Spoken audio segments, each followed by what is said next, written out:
The following is a presentation of The Day.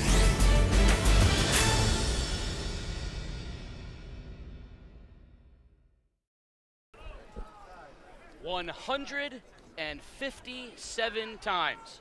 That's how many times New London High School and Norwich Free Academy have played football. Today, it's 158 on a Wednesday.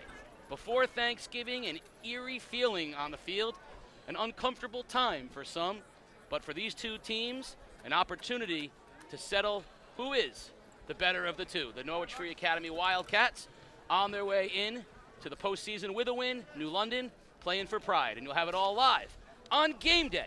Game Day is brought to you by Waterford Dental Health, voted the #1 best dental practice 5 years in a row in the Day's Reader's Choice Awards. Visit them at 177 Boston Post Road or at waterforddentalhealth.com. Casey O'Neill, along with the coach, Jamal Davis, proud NFA player, coach, graduate, and a firm Wildcat. You got a Wildcat and a Whaler doing a game today, and we might be the only two who are going to get along for the next couple of hours. Absolutely. Exciting time. We appreciate you having us here. New London won the toss, and they elected to defer. They'll get the ball in the second half. So right away, we'll see the very exciting offense of the Norwich Free Academy Wildcats. And Coach, you know, you are no stranger to the adversities that face young men like this when they play football. NFA lost its starting quarterback, Yes. lost its second-string quarterback. Have you ever seen a team find the level of success? I mean, they're looking to head into the postseason with their third-string quarterback. Yeah, absolutely. I mean, when you look at it, you got to be impressed with the coaching staff to get these guys still focused. And right now, they've got an opportunity, as you mentioned, to get into the playoffs. And they're playing some great football at this point. The sophomore quarterback has taken the reins as if he's been out there since the beginning. That's Jaden Desalis, and we'll get a chance to see him right here in the early going. And I talked to Coach Bakulish before the game, and I'll tell you right now, there's a more intense guy today. I haven't found him, but they want to use this game as a trampoline to spring into the state playoffs. They're likely to face #1 Darien, and in order to do that, they are going to have to step it up a little bit in competition. So here we go on first down. And nothing there. Nice job, interior of the Whaler line. Lost a 2 on the play. Clayton Smith with the early going. Tackle by number 65. It's going to be interesting to see what they do offensively. We know they like to throw the ball, but they try to obviously establish the run early. From the shotgun, which we'll see him all the day, Desalis going to throw on second down. Rolls right, and low throw down in front, incomplete. He was looking for Nolan Mulkentine, and a very veteran receiving core here at NFA with Mulkentine and Cody. They have done a lot of great things here this year for NFA. This team likes to play up tempo, Yes. and they're right up on the line again on third down. 3rd and 11. And we're going to get a flag on the play. Get a false start against NFA, and that'll back them up 5. Now, we saw last week New London played Killingly, and it was almost the opposite of this. Killingly went right down the field, scored in like 10 plays, took an onside kick, recovered a fumbled punt, and it was New London on their heels the whole day. How important is it for New London to, get off to a good start here defensively, and conversely, what's in the mindset of NFA right now? I think for New London, they've got to come in and saying, you know what, we've got some athletes. We know they got athletes. We've got to get up there and press it on the corner position, get some pressure up there, and they got a little pressure here. But there it is. Interception. Interception for the Whalers, Mustafa Danette. And he's pounded down at the 40-yard line. Big hit out there, but an interception and a turnover on the first set of downs. Desalis was trying to throw back across the middle, and well defended that time by the Whalers. Right there you go, Coach. Turnover on the first series. First series. And as I was mentioning, I think the keys to them on defensively is that they've got to pressure and they've got to put them into 3rd and longs, and that's what they did. They were able to obviously to get a pick. Very difficult throwing across your body. And now it's going to be interesting to see if New London can capitalize on it. Well, New London's had some problems, mostly with the rhythm and timing of their offense, because they've had some snap problems when Frankie Prats operates out of the shotgun. Now here's a 6'2" wide receiver playing quarterback. If he can't go get the snap, no one's gonna. So you see right away they go from the I. We saw this late against Killingly. Gonzalez fullback dive, and then Pratt goes right behind him and shoves him. It's a very interesting play where we don't see it very often, but the quarterback actually helps the fullback by giving him the ball and spinning right around him and pushing him forward. Johnny Burns asked the officials, is it legal? Because we know it is legal to push. They said, yeah, as long as he's not pulling, as long as he's behind them pushing, they can go. So not much there. Gonzalez and Callender will operate from the I. New London second down. It looks like New London's trying to go with a slow tempo. Hand off to Callender, off right tackle. Struggling forward, gains about 3. Tackled by Marquez, and it'll bring up the first third down for New London. We've seen this with almost everybody that's played NFA this year. Keep away, right? Yes. Their offense is relentless, so fast, so tempo, trying to kind of not let them go at the tempo they want to go at. Yeah, you want to limit their possessions. Obviously, they get the ball, they have the ability to score fast. So you want to control the clock, and this is what New London's. I mean, they're taking their time to get to the line of scrimmage. I think this is a great game plan for them. They're playing in good field position. It'd be interesting to get this first down. 3rd and 4. They may go for it if they don't. Like you said, limited opportunities. There's Callender again. Looks like he's going to have the first down. Bounces to the outside. Heads down the sideline. And knocked out of bounds just short of the pylon. But it'll be 1st and goal Whalers on a big run by Jalen Callender. That's the second time now they've came with a counter look. Faking to the fullback, pulling the backside guard, and it's kicking out the end. So NFA is going to have to adjust and squeeze down and get some safety help. That's a new formation and a new play style for New London. We saw him working on it in the warm-ups beforehand, very deliberately with that fake, hitting that counter on the other side. And now they're going to put Bollinger in the backfield here on 1st and goal for the Whalers. Hand off Bollinger, off left tackle, dives towards the end zone. Touchdown, New London! Jeremiah Bollinger, the senior, breaks the ice, and the Whalers on top 6-0. Well, it's interesting because obviously New London came out here with the mentality that they could run the football, and they have established that. Got a flag on the play. We'll see what official Kevin Moreland has to say. Penalty was against. Dead ball penalty against Norwich Free Academy. That'll be assessed on the kickoff. And so into the ball game for New London. Edwin Rivera, the junior kicker, with a strong leg for New London. Snap is good, hold is down, and the kick is blocked. Kick is blocked, sliding in. And Isaiah Paul, the senior, number 11 for NFA, slices in and blocks the kick. A little slow on the snap to hold. Yes. So 6-0 New London here, 9:46 remaining, and I had an argument with the sports doctor regarding this. So I want to take you. You're much more the expert. How much can emotion factor in to a football game over the long haul? So you hear all the time, New London's fired up. They've got a chip on their shoulder. How long can emotion genuinely play a factor in a football game? I think emotion can play a huge factor until you get a big play, a sudden change, a turnover. I think that's when things tend to get back to normal. So obviously there was a lot of emotion going on to start the game. New London put them in NFA in a 3rd and long. They got an interception. They went down and scored. Now at this point, I think NFA is going to come out and get back to what they do. I expect them to throw on 1st down to get some things, probably a quick screen or something like that.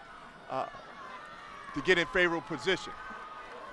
Because what I said to him, and from my experience, is emotion's great, but if the guy across from you is just better, yes. If you get, he takes 3 steps and knocks you on your butt every time, all the emotion in the world doesn't help. And I said to him, sports doctor, I can play LeBron James as angry as I want to. I'm not going to score a point.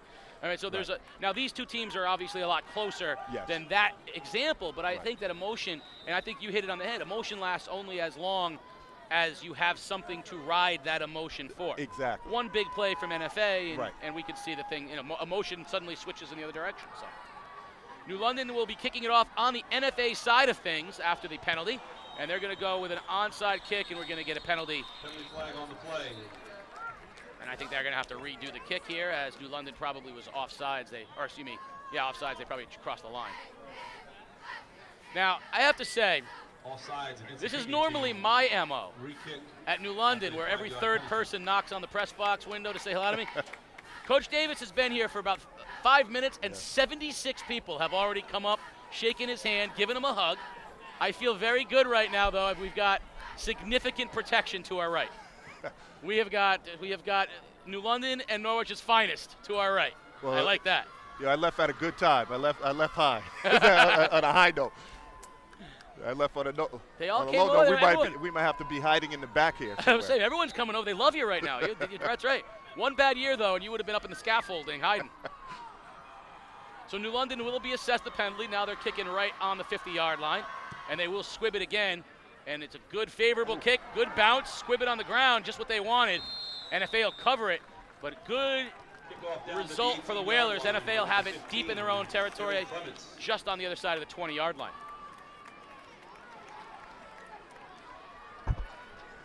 So you think the NFA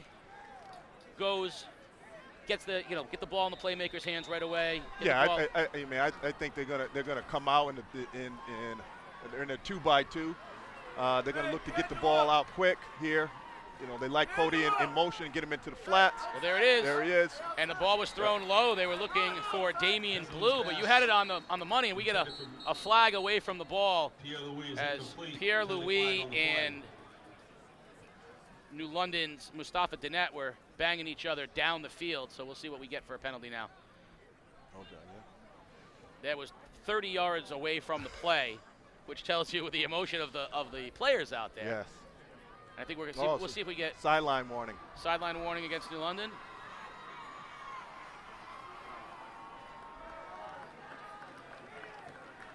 So it'll be second down. And the warning was given to the Whalers. So second down and 10. And they did try to go right in the air. Now Desilis, who has had some success throwing the ball, first 2 attempts, interception and a low throw. So we're going to try to get him back on it. Delayed handoff instead up the middle. And a beautiful tackle made out there by Clayton Smith, coming up with Trayvon Christian. And they quickly got Vonville in the backfield. So that's going to be no gain, 3rd and 10. I tell you right now, in terms of emotion, New London's bringing a lot more emotion to the game than NFA. 65, Trayvon Christian's a sophomore in the middle for New London. That's a big kid. That's the kind of kid that can make some plays. And that's what happens sometimes. Kids step up. Here's Desilis, deep and incomplete. He was looking for Damian Blue, and a 3 and out, and NFA will have to punt the football, and 6 plays, negative yards so far for the Wildcats. I mean, right now, New London is playing to the plan. Obviously the pressure, fly to the ball, eliminate big plays.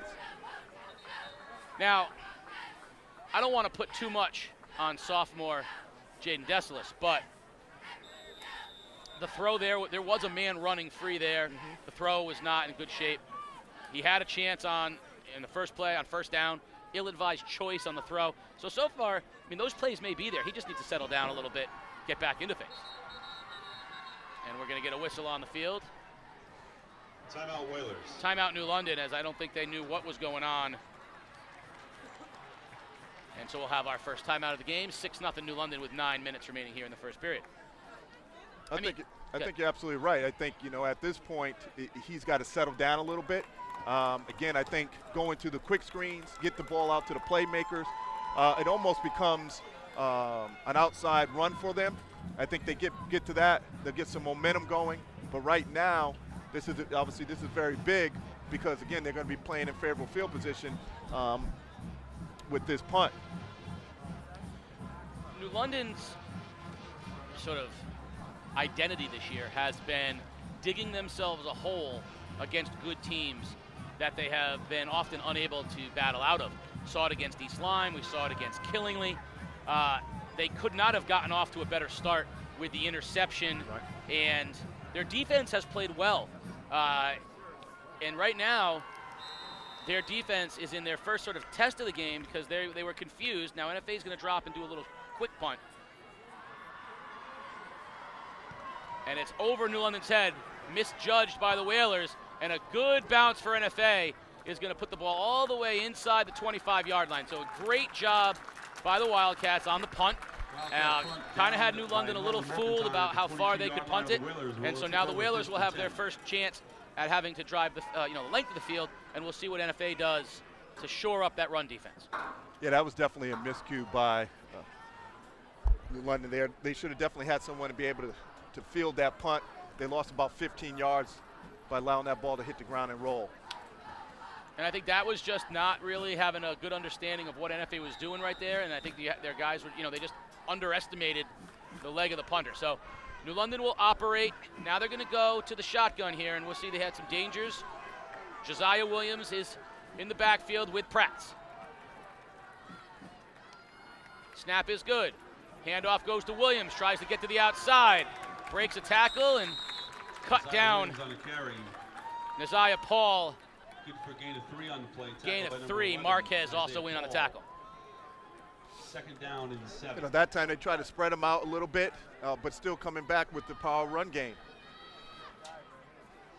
NFA has not had many teams, other than Killingly, have that sustained ground attack against them this year.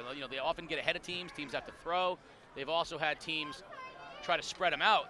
New London now going back to that spread look here on second down. Pratt's on the quarterback keeper, straight up the middle, and nothing there. Nothing there. Nice job, Silas Gates. Call his name an awful lot. The senior linebacker was in on Pratt's. Tackle by number 40 for the Wildcats. And it's going to bring up third and long. Brings up third down and 7 from the Whaler 25-yard line. So 3rd and 7 from the Whaler 25. New London on top 6-0 here. Casey O'Neill along with Jamal Davis on the campus of the Academy. Norwich Free Academy Wildcats in the 158th meeting between these two schools. NFA with the all-time lead in the series and have had some success. Although we've had some great games 2 years ago. Owen George and Gio Gonzalez put on a show for an upset for New London. Pratt's going to throw. Now he steps up. Heading for the first down marker, makes a move, cuts outside, and he's going to have a first down. Big scrambling ability as the wide receiver turned quarterback. Always dangerous in the open field. Yeah, and if they try to come with some outside pressure, what they ended up doing is leaving the B gap. Both the defensive end and the outside backer came outside, and he just stepped up and was able to get a first down. Now, the sports doctor points out that Frankie Pratts holds the ball like a loaf of bread. Now, I've told him in my whole life, I've never once held a loaf of bread like that, so I don't know. But he does, is a little casual with the football sometimes, but he's got big hands. Handoff straight up the middle. Williams bounces it outside now. Nice gain on first down, and a flag comes in late. And that is generally in the area of holding, and that's what we have. So it'll be a holding on first down against the Whalers, which will negate an 8-yard gain. No, he reminds me of a little bit of a Jordan Reed. He's got that build a little bit.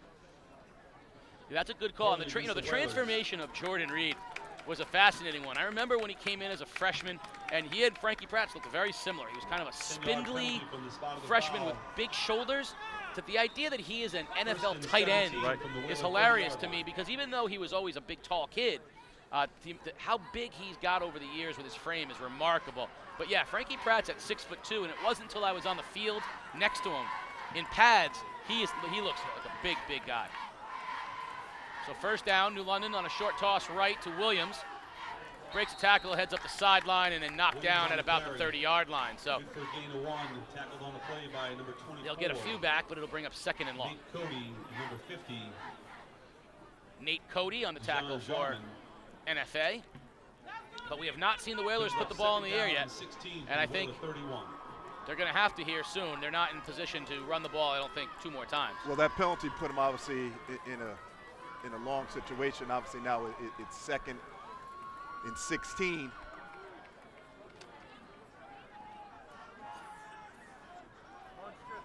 So they'll operate from the shotgun. Williams will be in the backfield. The sophomore stands to the right of Pratts. Trip receivers to the left for the Whalers. Pratt's going to throw. Over the middle. Hits Lancaster. Lancaster spins out of a tackle. Gets a block. Heads into the open field, and a first down and another flag down. And that is usually in the area of a block in the back. And we will see what that happens. Taken That's a down big at the play 48 negated. yard That'd be 2 line. big plays negated Flag on the on play. this drive. Nice decision by Pratt to hit Lancaster. And we'll see what the official's signal is. Personal foul. Personal foul. Shot block. Blindside block on the Or offense. blindside block. Block against a defenseless player, which is a tough one at this level. 15-yard penalty. So many of these, I mean, in the real speed, to wait for the guy to be turned and facing you, it's a, And 22. you know, it's hard to do sometimes, and I know a lot of these players get nailed for it. So it's going to bring New London back to where they originally started, only instead of on first down, it's now second down. So 2nd and 20, and 2 big plays on this drive negated for the Whalers. They'll go back to the I. Williams stands behind Gonzalez. Pratt's going to throw. Little screen pass set up, and he overshoots Williams. And that was well defended by NFA. Cover on the play by number 18, Xavier Marquez. Yeah, the pressure obviously caused him to get that ball out a little high. You're very fortunate because obviously when you do that, the likelihood of that being picked off becomes greater. You know, a sports doctor commented that he holds it like a loaf of bread. The great Lee Elsey just chimed in and said he holds it like a marble rye. And I know that Lee Elsey has held, you know, he's an aficionado of the rye bread. I'm still trying to figure out where that phrase came from. At what point in our society in 1925 people were running around throwing loaves of bread at each other? But I do think that NFA has had to have gone to film work on that and said he's ripe for the, you know, for strip. 3rd down, pressured, and they're going to get him. Pratt is sacked. Straight up the middle. Nick Kaneko in for the sack for NFA. Also in on the play, Ethan McFadden. And the Wildcats have held, and through a combination of penalties and good defense, will force New London to punt. Yeah, that was a great job defensively to come with some pressure. But it's interesting. If they come back to that formation, NFA really did not defend that well. They had a lot of guys open in the inside. So it'll be interesting if New London will try to capitalize on that. Snap is good. Punt is high. It's going to bounce. Fair catch called for by Mulkentine. And with a good roll, it'll die at the 48-yard line. But now NFA will have its first opportunity at field position on the New London side of things. NFA's got to get back to what has allowed them to win the last several games. Again, I'm surprised they haven't gotten back to the quick screens. I'm surprised they haven't got the ball to Cody just to get something out. Obviously, now they're in favorable field position. I feel they'll try to get a strike quick down the field. You know, I agree with you 100%. Or I'd like to see him try to establish Fonville, see if they can get some of the running game going, which sets up some of those passes they want to throw. I feel like the routes they've run so far have been a little interesting. There's the handoff to Fonville on 1st down, and Fonville breaks a tackle, and he's going to have 8-9 yards close to a 1st down, and I think he will have a 1st down. Good solid run. I think Fonville's a load back there. He's a good runner. He's got that sort of combination of power and elusiveness. They're going to give him a gain of 9, 2nd and 1, and now you can do anything you want.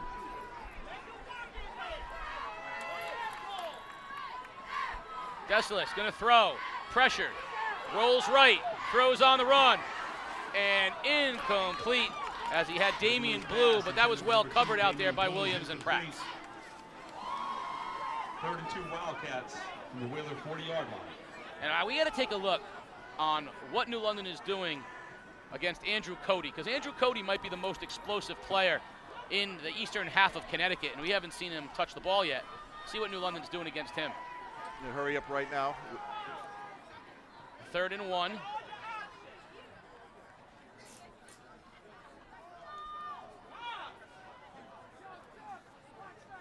Delayed handoff to Fonville.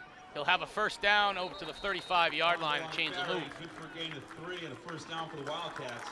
Tackled on the play by number 50, Jojo Lucas. So 1st down NFA, their first down of the game. They quickly go up to it, and there's a little bubble screen, and it's dropped. Dropped, that was St. Louis, and just tried to run before he had the football. 2nd and 10. As we go on throughout the course of the day, I'd love to talk to you a little bit about just the history of this game, not necessarily, you know, not as this rivalry, some of the great players in it, some of your memories in it, and then I'll bust your chops a little bit being a Whaler. Desilets rolls right, deep over the middle, has Cody, hits him in stride. First down, Wildcats to the 15-yard line. Great throw that time by Desilets. It was a great concept. They had a mesh underneath where the two receivers, one from the left, one to the right, coming across, and then obviously they brought Cody over the top to get a high-low. Right up on the football. Desilets, little hitch and go, goes to the go, wide open, Blue in the end zone, and he overthrows him. They had the hitch and go, and New London bit. Just the throw was a little bit over his head. 2nd and 10, NFA. 2nd and 10. So thinking back in your memory, where I want you to start digging deep, just want you to start thinking about some of your memories of this rivalry, some of the great players at NFA that you played with, some of the great players at New London you played against, and you and I are of the same age, so. Handoff goes to. Pulled it. No, he pulled it back. Yep. Great call, coach, and Desilets keeps it. Not much there. I'll tell you what. I would be a lousy lineman because I get fooled every single time. 3rd down and 8. On all these RPOs, I get fooled every time on the read. I would be really bad. I would be a very bad lineman. I mean, he pulled it, but he just didn't attack it on that. I mean, if he attacked, I think he would have got about 4 more yards. But he seems to be a little hesitant, something that he doesn't seem like he's really comfortable with yet. 3rd and 8. Desilets to throw. Out it goes. Has his man Blue. Breaks a tackle. Sprints for the end zone. Dives for the pylon. And he's just short. Damian Blue will be down at the 4-yard line, but a 1st and goal for the Wildcats. It's unfortunate there because they had it defended well, but missed tackles. Yeah, they could have had him, stopped him short. Now 1st down very quickly. Handoff up the middle. Fonville looks like he's going to get there, waiting for the signal. And no, they're going to have him just short, down at the 1-yard line. I thought he was in. The officials say no, but NFA is going to get right up on this football again, and it'll be 2nd down and goal from the 1. And this is a good move by NFA because right now New London is struggling to get lined up.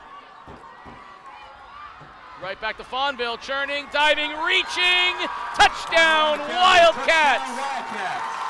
And we're tied at 6 with 2:15 on a 1-yard touchdown run from Xavier Fonville. Xavier Fonville takes it in from 1 yard out.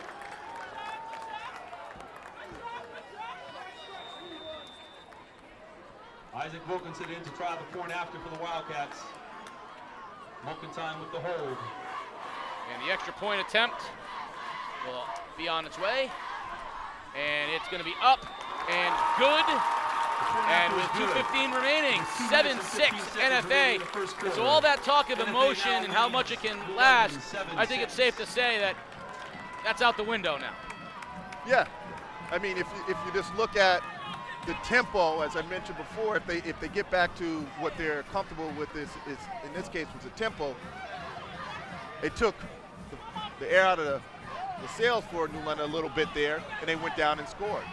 It'll be interesting how they come back. Yeah, now you mentioned, I think this is one of those great opportunities where we're both right. I love being able to be right and have you be right. See, if this was a sports doctor, I would not, in no way want him to be right. I'd want him to be wrong and me to be right. But I said they needed to get back to the running game with Fonville because it opens up so much for them. And you said they need to get the ball out quicker into the hands of their receivers. And on that drive, we saw both. Yeah. We saw them establish the run. Then we got Blue on a screen, Cody on the drag route.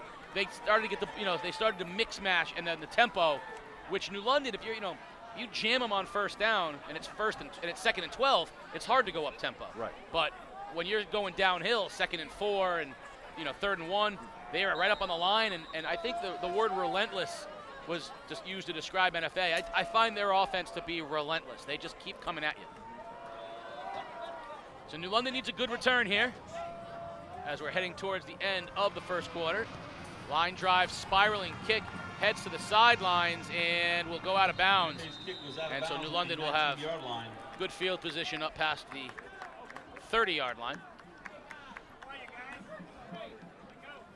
Wales will take over at their own. So when you think back to your time in this game, what was your 4-year record against New London in the 4 years that you were at NFA? As a player? As a player. Actually, I only went to NFA for 3 years. Okay, for the but 3 in those years. 3 years, we were 0-3. 0-3. Yeah. As a coach, how many times did you play? How many were you in this game? Oh, How many years you coach in NFA? I coached as a head coach. I was 9 seasons, and as an assistant, so probably about 8 seasons. Okay. So we had a number to go back and get the record. I'm not sure. Did you do okay? We did well. All right. We did well. Better than when you played. Absolutely. And I'll tell you why. That's where I'm going to go to bust his chops here in a second. Under center, Pratt's on first down. Fakes the toss, going to be keeping it himself. I think broken play and no gain out that time. He went to go toss it right to Callender. For some reason didn't, and then rolled right and ran it. So I don't believe it was a design play. Josh Brown and number 24, Nate So growing up second down and with 12 for the Whalers my very dear friend, one of my best friends in the world, someone I know you are close with as well, Jason Appleby. You were the other Jamal. Yes. You were NFA's Jamal. Yes. We had our own Jamal in London. And Very talented one in that. Yes, he was. Well, listen, Coach. I know you were pretty talented yourself, but down our way, there was only one Jamal. That's right. And so we had a real hatred, real hatred for you for daring to have a name, having the name that he had, even though yours is spelled different. Second down and not much there for Callender. The rivalry between New London and Norwich didn't feel as significant then.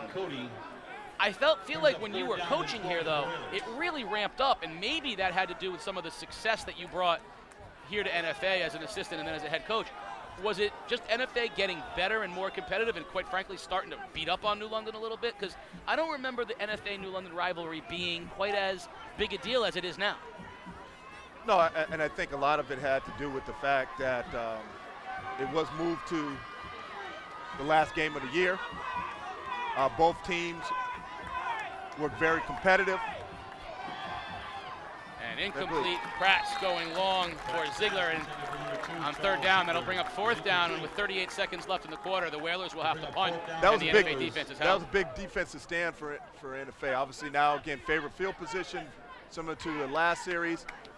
New London's trying to figure out what they need to do to be successful, and they haven't found it yet. So it'll be interesting how this series plays out. Well, after all the running plays, they didn't run the ball. No, they went right to throwing.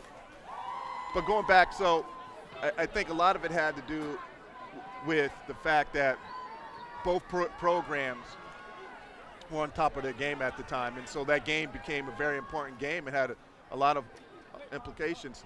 That was partially blocked, yes, sir. And it's going to go out of bounds inside the 50, so NFA will have great field position right at midfield, right on the 50-yard line. So to finish your thought, I mean, yeah, the changing of the date of the game, certainly. Making it the last game of the year, I hadn't even thought of that. That certainly ups the ante because both teams coming in with postseason aspirations, undefeated seasons. Trying to win a large division title. Sure, that makes a lot of sense. Yeah. But I definitely feels having the end of the season definitely does change the outlook of the game, and it has become such an intense rivalry. And I think it's spilled out in other sports. The basketball rivalries become very good as well, both on the girls and boys side of things. And I think, you know, with Coach Pakulis and Coach Burns, they obviously being former players, that does bring a big part of it to it. There's Cody on the screen inside here. to Cody, and that was well defended. Yes. Keanu Gonzalez, the junior linebacker who's got his hat on every ball, and now he's going to take a knee. And that's not good news for New London, as he and Bollinger are double-digit tacklers in every game. So you make a good point, Coach. And it's the history of this rivalry. I mean, you and I you don't look it, but I'm old, and we go back a long way with this rivalry. If you think back to going back to when we were in high school, but it's 30. We got 30 years on this thing. Right. Yeah. It's a long time. You're absolutely right. Why is it that you look 35 and I look 55? I was going to say because I'm bald, but we both are. That's what I'm saying. Yeah, but you carry it. This is a problem. Clock running under 10 seconds left. Let's see if NFA gets a playoff before the end of the quarter. And they don't. And they will. They'll snap it, fake the handoff, and the ball's tipped in the air and incomplete. And that'll send us to the end of the first quarter. NFA 7, New London 6. Second quarter action on the other side. You're watching Game Day live at day.com. At The Day, our journalists are in your community. talking with business owners, attending town meetings, analyzing data, talking to government leaders, reporting on the issues that matter most to you. Since 1881, we have been serving our community and will continue to do so 7 days a week, 365 days a year. Never miss a day of news. Enjoy convenient home delivery right to your doorstep, 7 days a week. Subscribe at theday.com/membership. Game Day is brought to you by Waterford Dental Health. At Waterford Dental Health, your smile and your health are our top priority. Located at 177 Boston Post Road or at waterforddentalhealth.com. Second quarter about to start. NFA will be facing a big 3rd and 7 with a 7-6 lead right at midfield. Casey O'Neill along with Jamal Davis. And, an excellent point you brought up off air, which is that the introduction of the magnet school to New London has not only changed New London's size, but has also changed the dynamic of where the players on the field are from. Yes. I mean, players are traveling that 13 miles to go play, to go to the magnet school and have an opportunity to play for New London. Screen pass outside Mulkentine, and he'll break a tackle and dive forward for a first down. Good second effort. We want to give a shout out right now to everyone watching at Shelton High School. We saw Shelton earlier this year, and NFA and Shelton are no strangers to each other, and so welcome to the broadcast, Shelton. Wildcats driving on first down.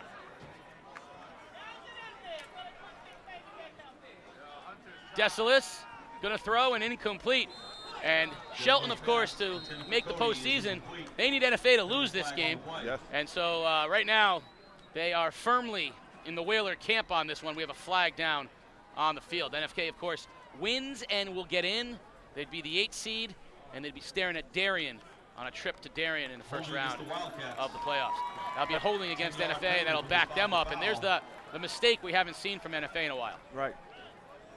I mean, again, I think if New London can get them into long situations, they obviously that puts them in a better position. Obviously, in terms of penalties, you don't want to do that to yourself, and NFA has done that. First down. Desalis on a keeper has a nice hole, and he'll slide, and the ball pops loose, but he'll be down on the slide right at the 45-yard line. And you don't see that a lot from a high school quarterback. No.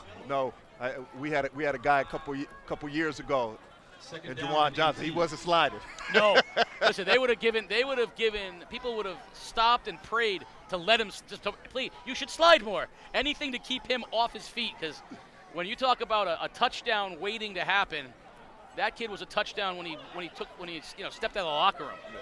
What a dynamic player he was. So little different philosophy, Well, listen, when you're the 3rd string guy, they're saying, please slide. We can't have any more. Gonna throw, hitch and go, pressured, jump pass in the air, dangerous, tipped, batted around and incomplete. That's not something you want to do. Now that's inexperience right there. And he definitely wants to try to make a play, but that could have been a big one going the other way. That had a little bit of everything on it, right? He had pressure, stepped up, jump pass, into traffic. The ball gets tipped, and by tipping it, it kind of kept it alive, and NFA had a chance. There were 7 bodies around that football when it went to the turf. So dangerous play. 3rd and long. Desalis from the 50-yard line will throw. Has time. Deep ball into double coverage, looking for St. Louis, and incomplete. Pierre-Louis is incomplete. So Max Pierre-Louis was the only wide receiver, incomplete, and it'll be interesting. NFA's going to bring on the punter, and this is a dangerous place for New London here, because with their offense, field position becomes very important to them, and we have seen NFA's kicker do a great job at pinning teams deep, and you'll see New London's not even setting up a return. Yeah, I don't really understand this. I would think that they would just go to more of a cover 3 look, get a guy back, and have a safety just return it. I mean, they can definitely been in a situation here. Penalty flag on the play. We're going to get a flag on the play. It looks like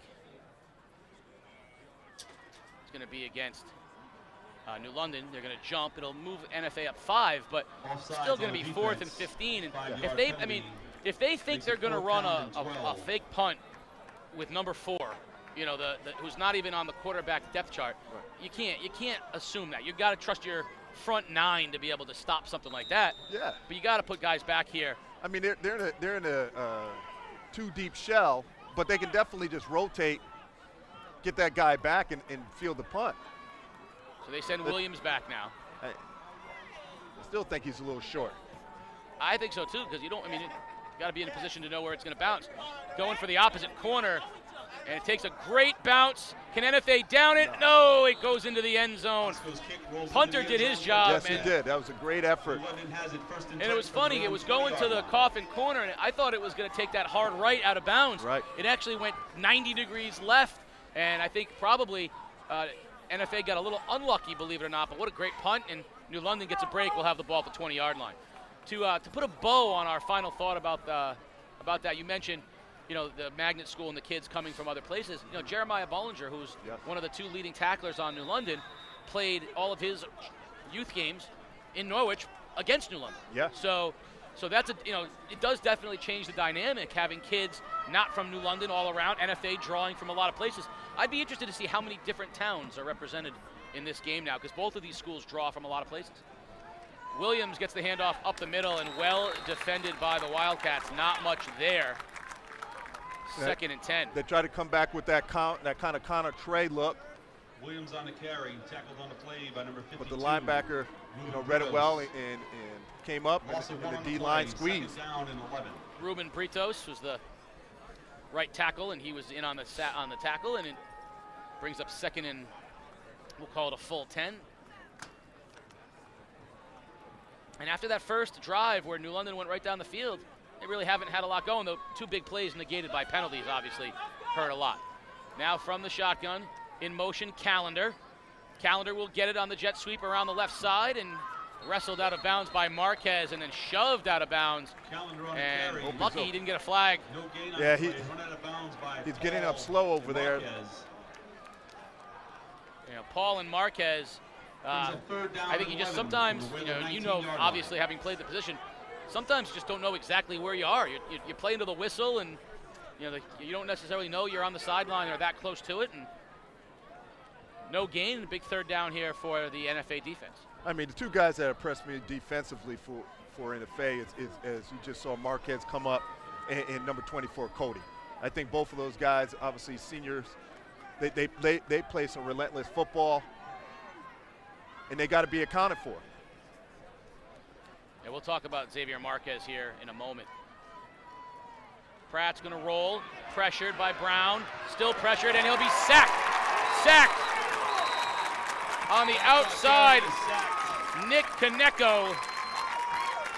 Sacked for a 10-yard loss. Big loss for the Whalers. Big defensive play. 26, Nick Kaneko. Kaneko got him in the backfield that time and buried him. And Pratt should have gotten rid of the football. He definitely should have gotten rid of the football. In terms of the scheme, I'm really struggling to figure out if he was trying to sprint out or that was just on his own. Yeah, there was no pressure up the middle. I mean, he almost immediately sprinted right. I don't know if it was designed to just get him out of the pocket and use the sideline, but high snap, NFA's coming. They got the punt off. Mulkentine will take it at the 40-yard line, and he'll head to the outside. Has some speed, gets a block, crosses the 40, and shoved out of bounds, and then we'll get a flag in late. That's usually where the block in the back comes into play. 24-yard line, 23-yard line of the Whalers. Penalty flags on the play. We'll sort out the penalty.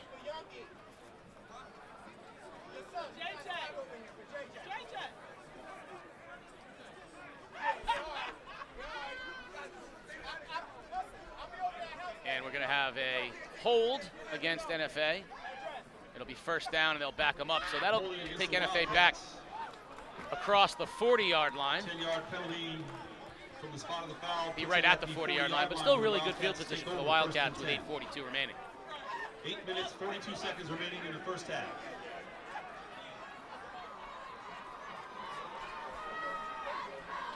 First down, Wildcats. Desalis stands on his own 45. Hands off straight up the middle. Fonville, and Well defended that time by New London. Christian with the tackle. Tackle by number 65, Trayvon Christian. And number 56. I mean, again, I think they're trying to go back to, like you mentioned, try to establish that run. It'd be interesting, again, if they can find Cody or Mokentine. Desalis going to throw, has time, and incomplete, looking for Cody. And that seems to be the route he struggles with. That sit-down route seems to be something he has a hard time throwing. Yes. Throws a good deep ball. He's athletic, but we've seen a couple times NFA send guys, sit, and he's just not able quite to find that rhythm. So big third down here for the Whaler defense. NFA, with 8 minutes remaining here in the quarter, has the ball on Whaler territory. There's that little bubble screen. Oh, and what a defensive play by Jeremiah Bollinger. Intended for number 3, Mokentine. Obviously, there's some scouting going on there. Bollinger, from his linebacker spot, jumped the route in the passing lane on the bubble screen. Brilliantly done. I mean, I don't think he was looking to pick it off. I think he was just looking to get in the way. But that's fabulous. Yeah, because they've, in film watching of NFA, they've had a lot of success with that. It sets up their, as you've mentioned before, their play action where they'll fake the screen and send the guy down the sideline. In fact, that's what they did against Kinley to get back in that game. Yeah, on fourth down, no less. NFA to punt. New London has Calendar back deep. And a little pooch kick, well executed.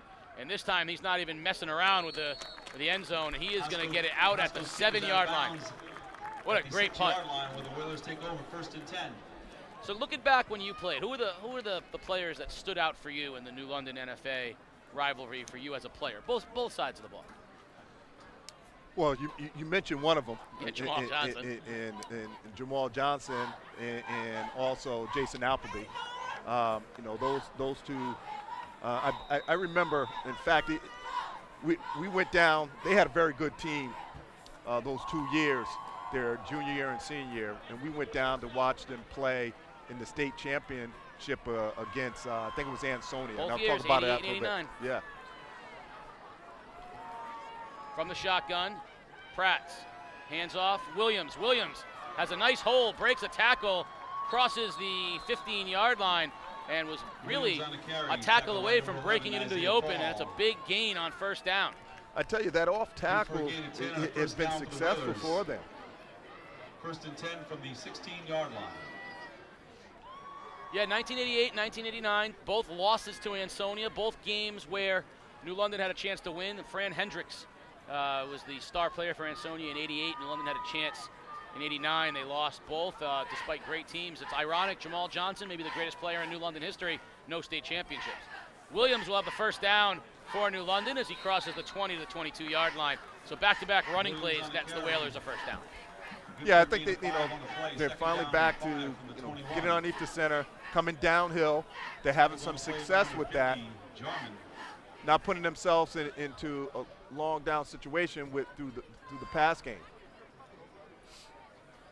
Clock running, 7 minutes remaining. I think New London's goal is probably to not let NFA have another possession this half. And you want to slow it down. You want to slow it down. So Williams remains in the backfield, Calendar in the slot. Pratt will operate from the pistol. Calendar goes in motion. Yeah, they come back. Fake the jet sweep, quarterback keeper. Pratt's nice gain on first down, and ooh, that's going to be a penalty, yeah. Again, they're doing their scheme, which I think it's the right scheme for them. They're pulling the backside. At that time, they kept it with the quarterback, but it's the same they've been doing with the running back. They're pulling the backside guard. They're leading up with the H-back. Personal foul against the Wildcats, blow to the head. It's going to be a personal foul, 15-yard blow to the head. And again, we were talking about the difficulties in real time, real speed. 43-yard line. I think that as Marquez comes in to make the hit, I don't think he's thinking helmet to helmet, but the kid gets tackled, goes to the ground, and it's 15. But these, I'll tell you, there's more to think about. There's more penalties to think about than ever before. It's good for the protection of the players, 100%. Absolutely. But between the defenseless rule and the helmet to helmet, it's tough sledding out there sometimes. First down, handoff. Williams has a hole, breaks to the outside, down the sideline. Josiah Williams, first down Whalers, all the way to the 30-yard line. Now that time they just ran kind of just an ISO play. Got on the linebacker. Great run by the running back there, breaking some tackles. But that's something I'm starting to notice here, is that NFA is having some difficult time making some open field tackles. New London very young in the skill position. Pratt's is a junior, Calendar's a junior, and Josiah Williams, who you just saw run the football, is only a sophomore. So New London's got a lot of, there's Lancaster wide left, junior. A lot of guys in the skill positions for New London are really just getting their first, varsity experience as juniors and sophomores. First down, Calendar on a little draw. Calendar, nice hole up the middle, and he puts his head down, and he runs into Daniel Egler. But that's going to be a big gain on first down. And I would not be surprised to see NFA take a timeout here if this kind of thing continues, because right now they got to make some changes. That's another big run, first down by Calendar. Right now, this is their best defense. Right now, just controlling the tempo of the game, knocking NFA off the ball. And remember, New London won the toss, so they'll be getting the ball to start the second half. Lancaster goes left, Ziegler right. Calendar will be the guy in the slot with Williams behind Pratt on first down for New London. Handoff Came Williams. back again, good play. And there's Silas Paul. Good play by Paul. Definitely read it looked like he read the H-back. H-back let him in the hole. He came right in and made a play. Number 40 is the H-back there. So nice shot. That's Keanu Gonzalez for New London, and that was Silas Gates in on the tackle. We've called, we're going to call Silas Gates, Naziah Paul, and Xavier Marquez's name a bunch of times because they're the ones responsible for shooting all these. They're the run stoppers, and Yes. so if New London going to keep running the ball, you're going to see Marquez at his safety spot, Yes. and Gates and Paul coming up from linebacker spots, and we have called their names a bunch of times. I expect that to continue. Second down and 10 for New London as Pratt looks to the sideline. Pratt's quarterback keeper, and well defended again. Ethan McFadden, the junior for NFA, and only a gain of 1. It's going to bring up third down and 9, and it's just 4-down territory here for New London. So third down and 9. knowing that, you could see that I could see them getting away with another run here, knowing that they're going to go for it on fourth down. Yes. That was a big play because he had some room to possibly get something there, but McFadden held his ground, was able to get off the block and fall in and make the play. So 3rd and 9, ball is at the 21-yard line of NFA as we just creep under the 4-minute mark remaining here in the first half on Thanksgiving Eve at Norwich Free Academy. You're watching Game Day live on theday.com. Casey O'Neill and the coach, Jamal Davis, as we bring you the first of our Thanksgiving doubleheader action. Of course, the sports doctor will have you tomorrow at East Lyme High School, Waterford and East Lyme, and we'll talk more about that later on. There's a wide sweep to Williams trying to get outside, and what an open field tackle made by your guy right there. There's Nate Cody coming up, and what a great open field tackle. Brings up fourth down. I mean, those two young men, Timeout Wildcats. Cody, That's their first timeout. and as you said, Marquez, I mean, they're the staple of that defense. And what I really impressed about that young man there is that he's able to really run and make open field tackles. And that's the great difficulty against teams with great athletes in the open field. You miss a tackle, and there's a good example. He misses that tackle, and that could be a 20-yard gain. Absolutely. New London ran it's a risky play because it does require you to break a tackle. Yeah. And you want to put your running back one-on-one on the safety. And I think Cody approached it from my perspective as a fan and as a semi-knowledgeable sports person, but just more from a coaching perspective about how I like my players to play in all sports. I like that Cody attacks that. He might miss once. You might miss, but he's not going to let the attack. There's not going to be a broken tackle. He's either going to make the tackle or he's going to miss. I see a lot of guys come up and they try to hedge their bets and stutter step, and they miss that tackle. He is coming full bore, and I love the way he approaches it. So 4th down and 11. Pratt's tough snap, has time. Corner route, looking for Ziegler one-on-one, incomplete. New London wants a flag, but they're not going to get one. brings up 4th down and 11. That was good defense by the corner there. Ball was underthrown. If that ball was thrown a little bit deeper, I think he had a chance to get it. So it'll be a turnover on downs in NFA with 3:19 remaining.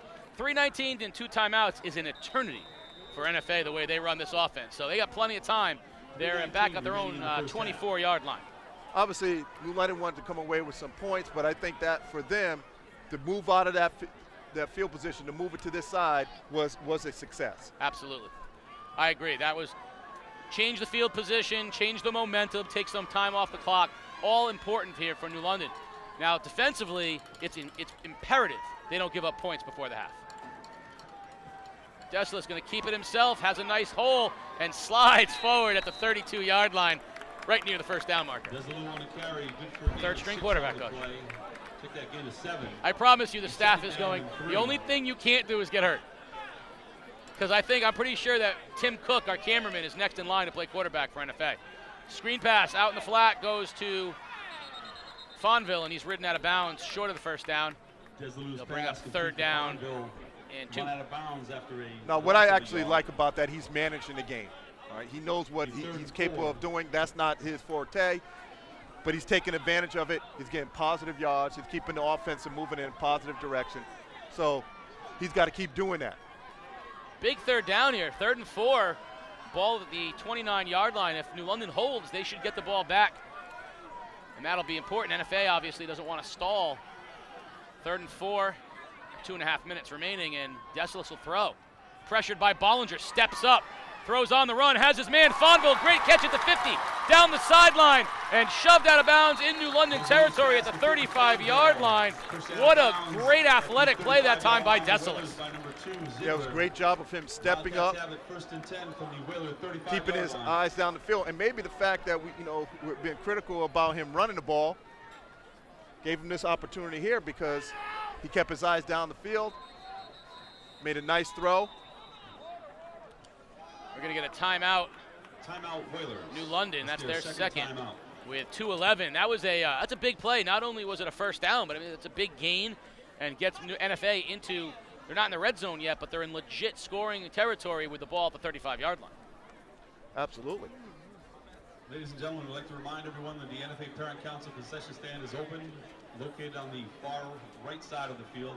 At halftime today, please join us for the NFA Marching Band with their performance at halftime. And we should make mention of the Battle of the Bands. We have currently 6 of the ECC bands of the year. And the sports doctor and I, along with some expert musical professionals, will be judging the 6 to find out who gets the pizza in this year's Battle of the Bands. And so join us halftime to watch the NFA band give their Thanksgiving halftime performance. 2:11 remaining, 1st and 10 NFA, ball at the Whaler 35-yard line. Dessler, handoff, straight up the middle, and well defended. Ryan Outlaw on the carry. Outlaw on the carry, another name that feels like they churn one out every few years here in NFA. Well, I don't know. We obviously definitely see the success in the older brother in Marcus Outlaw. But you already mentioned, you said Lancaster. I mean, that's just what I like about this game, just the names. 2nd down, handoff, Fonville tries to cut it to the outside, does, shows some speed and gets into the secondary 1st down. Beautiful run by Fonville. It'll be 1st down NFA at the 18-yard line. Yeah, to see Derek Lancaster playing for New London. Absolutely, the Lancasters, one of the great sports families in New London history, all sports, boys and girls side of things. Outlaw family, boys and girls side of things. I still think Sabria might have some opinions on who the best basketball player in the family is.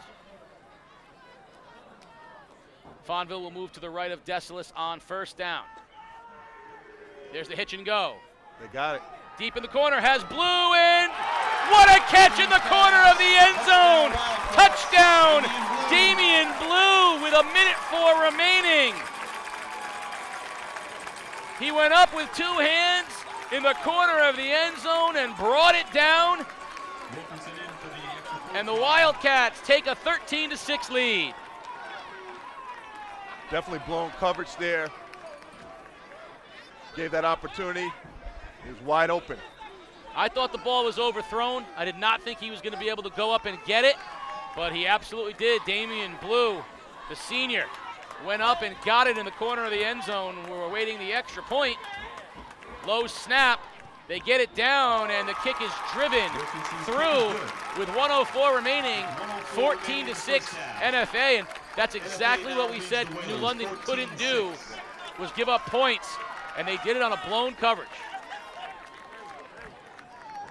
And right now, their body, they're showing that they're down a little bit. They got to respond. I mean, they're only obviously down a touchdown, getting the ball.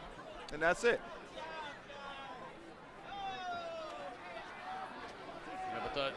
Here's where I always thought playing on Thanksgiving could affect people, because on Thanksgiving, right about now, if I get down 2 scores, I'm thinking about going to eat my turkey.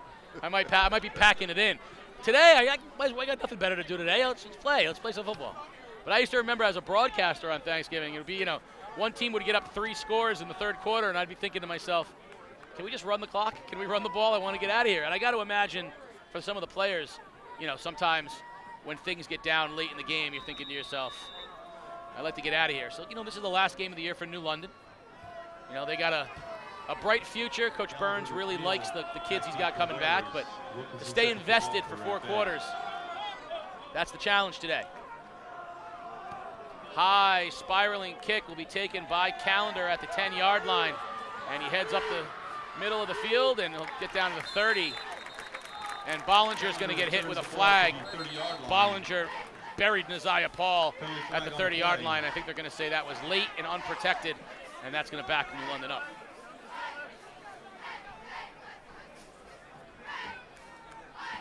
See what Kevin Moreland wants to tell us. Personal foul. Defenseless player against New London. Personal foul against the Whalers. So I think that'll put New London in position to take us into halftime. I don't think you're going to see them 15-yard penalty moves the ball back to the 15-yard line. The Whalers have it 1st and 10. Look to New London to hand the ball off to Williams. Yeah, they definitely want to do that. Want to be smart here. Pratt's going to throw. Out it goes to Ziegler. And Ziegler is brought down. Nice tackle out there. Pratt's pass complete to Ziegler. Christian Veens. Good for a gain of 6-yard gain, but clock is ticking and New London is in no hurry here. 3.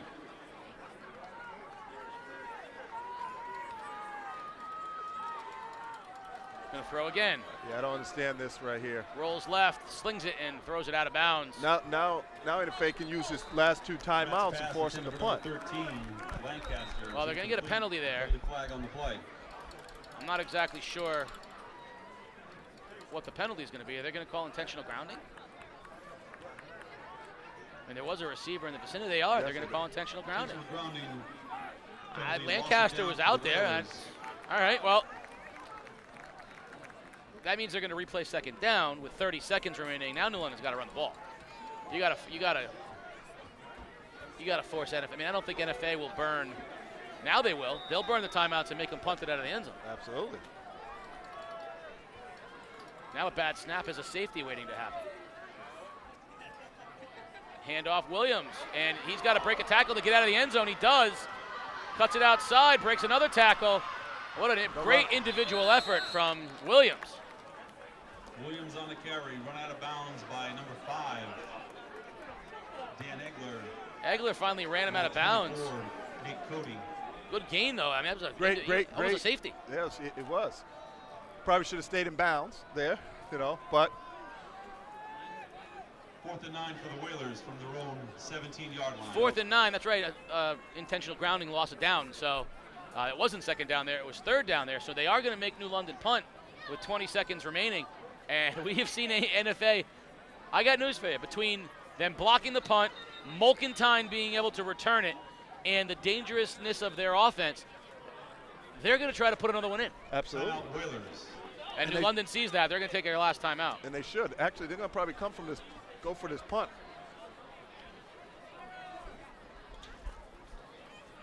So New London will take its last timeout and talk things over here. And 20 seconds remaining in the half. So there's 3 scenarios, right? So you got the first is they're going to come after the punt. 10 men in, Mulkentine standing by himself at the 50. And Mulkentine's going to return this thing no matter what if they don't get it. So you got to think if they don't get to the punt, they've got the ball at about their own 40-yard line with about 15 seconds remaining. They'll take 2 shots. Yeah. I mean, I think at this point, I wouldn't go after it. I would let them get it. I mean, they're going to get positive yards anyway. So let them get a chance to field it. If he picks up 10 or so yards, I mean, they're in an opportunity to get at least 2 shots in the end zone. Donna Stewart back to kick for the Whalers. Back deep for the Wildcats, number 3, Nolan Mulkentine. All right. Here it comes.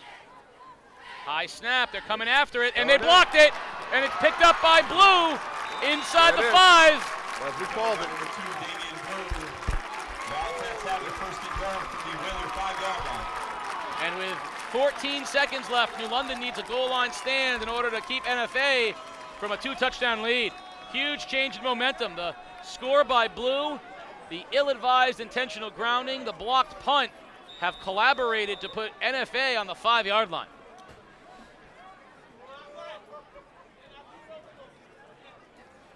So that Whaler defense is going to have to step up here. You got 2 timeouts for NFA, so they can run the football a couple times here if they want to. Calendar's out on Mulkentine, and Ziegler is out with Cody. First down, Desalis. Gonna throw, pressured, throws over the middle on the screen. Fonville, easy touchdown, walks into the end zone. Great play call. Desalis, Fonville, 2-touchdown lead for the Wildcats.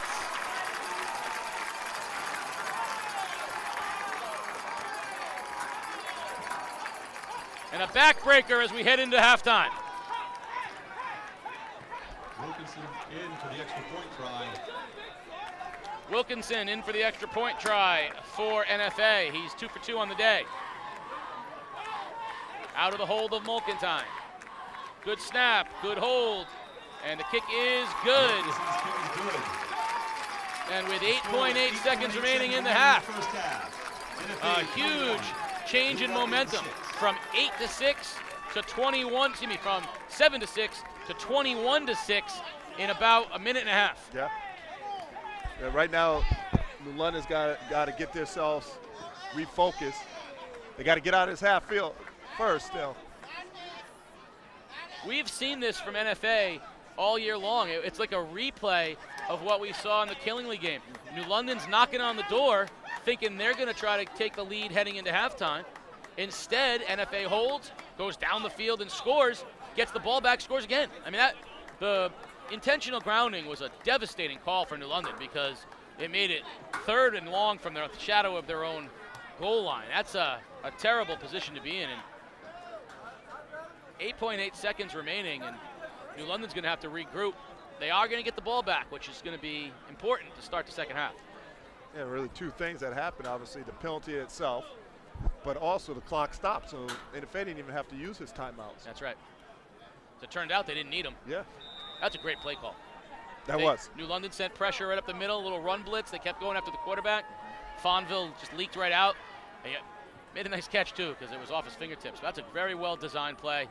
That was easy.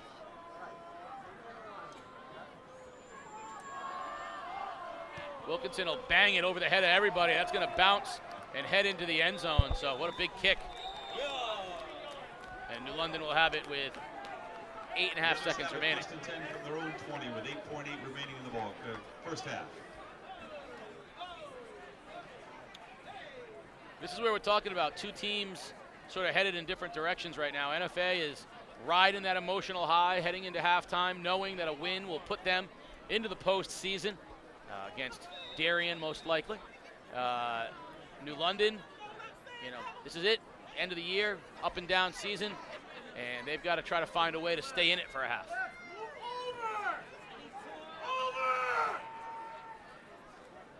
New London first down from their own 20.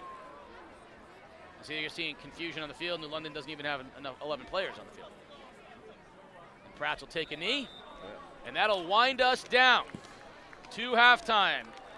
Of course, stay tuned at halftime for the NFA marching band as well as features from game day and second half action on the other side. 21-6 NFA as we head into halftime. You're watching Game Day live on day.com. My favorite memory from youth football would definitely be when I was 13 years old, playing against Wesley in the Super Bowl. It just showed that, like, just never give up throughout the game. It was my first year ever playing 8th grade. You know, my friends in school, JoJo and all them, was like, yo, do it. It's fun and you might like it. So I was like, I'll think about it. Then the next day I came back to school, I was like, I'm signing up. My favorite memory from PBA was 2016 when we won the Super Bowl. It was me, Givens, all my linemen. I can't even say it, but we was having so much fun. When we won, we felt like we was on top of the world. We stopped Waterford right at the goal line, and we was just, celebrating and stuff like that, and then we started running down to the other goal line, and, we was laying on the field doing snow angels because that actually game was in snow. We throwing jugs, water cans, everything. I don't even know what to say. Mine is actually against New London. When we played against New London here, I scored 5 touchdowns against them, and we also beat them in the playoffs. Yeah, 3 touchdowns in the first half, I think it was. So it was our first game ever. We went up to Wyndham to play Westerly, and my first play, my coach looked at me and was like, just run a go route and look back and the ball be coming. As soon as I ran the route, looked back, I jumped over the kid, snatched him over his head, tucked it and ran it back, and all I felt was his hand touching my cleat as I was running down the field. And I just kept scoring the rest of the game. And then our coach was just like, son, you're a heck of a player. I just credit my blocking because we had really good linemen back then. Like, everybody was motivated to get it because, like, the year before that, we lost in the Super Bowl. So everybody, like, in all season, we trained, came prepared for the senior year. We all, like, yeah, we want to win the Super Bowl this year. So everybody took all their time and dedication into that one year, and then we just had a good year. I think we were playing against Kinley, actually. When we played against Kinley, man, that was the best game I ever had when I was young. I was just turning 13. I felt like, I don't even know, I felt like I was like in the Super Bowl. Definitely, it was a fourth quarter win. Came down to one of the last touchdowns. It was a fall neck-to-neck game, all the way definitely to the end of the game. And we pulled through, especially with Jake Commander. Came through at the end of the game, won the game for us. It was a big part of youth football for us, especially all the seniors going out with their last win. It means a lot. I look back and I miss it, actually. I drive by Norwich in the youth football field and stuff like that, and I'm like, dang, I really miss it. Of course, it was the last game playing with Coach Terry. It just showed, like, you can't give up and just keep fighting through everything. And whoever played the hardest at the end of the game definitely won the game. It's a blessing. Like, I could never ask for anything more. Just coming up with people, guys I know. We're going to be there for the rest of our 4 years, balling out with the same kids we play. It feels crazy. I'm a junior now, ended my season right now, so I'm going to be a senior next year. It's crazy that I've been with my friends for a while. We're about to graduate together. It goes by fast, like they say.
and gentlemen, please welcome.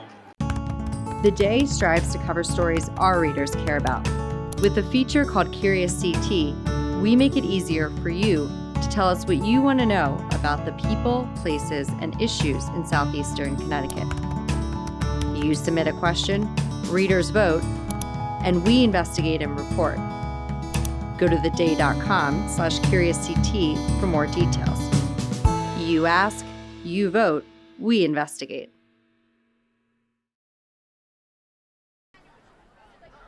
We are back here at the campus of Norwich Free Academy. The Jazz dance team is out there about to perform, and Coach Jamal Davis and I are back 21-6, NFA on top. So every year during this game, I get about 50 texts. And at halftime, I take a chance to look at the texts. And so, of course, it's on this day that Ledyard's Jim Bunicor becomes a Whaler again. and reminds me of how good he was back in the day at New London High School.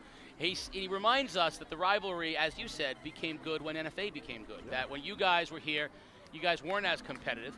But he reminds me as well that it was 87 and 88 that they lost to Ansonia, and 89 when they beat Stratford, which I get mixed up for a bunch of reasons. But in 89, they were 11-0. They were the state champions. He said you guys came in undefeated that year as well. You and Domingos Gomes. Yeah. They beat you 32-6. Yeah. They warmed up over at Veterans Field and then came over, and New London got you. So, you know, it's funny. He becomes a Whaler at this time of year. You know, reminds himself of his glory days. Ledyard's Jim Bunicor. But I think we nailed it. You know, when you got here as a coach, that's when NFA started to get the football program back going in the right direction, and then the tides turned a little bit. Had to redeem. Hello. You know, I mean, we're 0-3 as I mentioned as a player, but coaching, we did much better. In fact, we had my last 4 years of coaching here, we were undefeated against them. You know, and so. You go back to when you were in school though, and another difference is the playoff format. So back then, 2 schools went. You rolled in undefeated that year in your senior year against New London, and under the current format, you guys probably got in with a loss. Yeah, you know, and again, it's tough to compare eras, but back then too, the conference was divided. I believe we used to call the ECC Nutmeg and ECC Yankee. Yes. And so you only played certain teams. When I became a coach here, that started to change a little bit, and you started to play the competitive teams on a regular basis. And I think that helped with NFA becoming better, you know, playing the competition. And I think that's true still today. I mean, obviously NFA has an opportunity to go to the playoffs, but look at their schedule. Their schedule has put them in position to be able to get a position of the 8th seed. Yes. And again, this game is still important. Well, you know, again, we'll talk about both things. The format change, of course, in part, Southeastern Connecticut hemmed and hawed because of the great Fitch team that was undefeated and didn't make the postseason. Back when we were in school, you didn't know how good you were versus the other teams in the state because you played your conference. So if you had if your conference was good, you came out, but there was mystery to playing in the postseason against teams that you would never have seen, and you didn't even have a common opponent because you didn't play. So you had, 1 or 2 games outside of the ECC that you got to play in. New London would play Bishop Hendricken every year, try to schedule the best Rhode Island team they could, right? You know, to try to get that one out of conference game to sort of judge how good you were, and you couldn't lose a game because if you lost a game, you weren't going to make the postseason. And now NFA, in what amounts to the polar opposite, New London did it as well. You look at NFA's schedule, and they basically looked at the top 10 teams in the state of Connecticut and said, how many of them can we play? The New London team they're playing today is arguably low team on the totem pole of the teams NFA has played today, because in conference they had to play East Lyme, Fitch, Killingly. New London, and then out of conference, they played everybody and anybody that they could get their hands on. So you're right. And so now, when they go play in the playoffs against a Darien, it isn't as unfamiliar because I bet you they'll have at least one or two common opponents that they played during the year. Right. Well, you mentioned that Shelton is here, watching the game.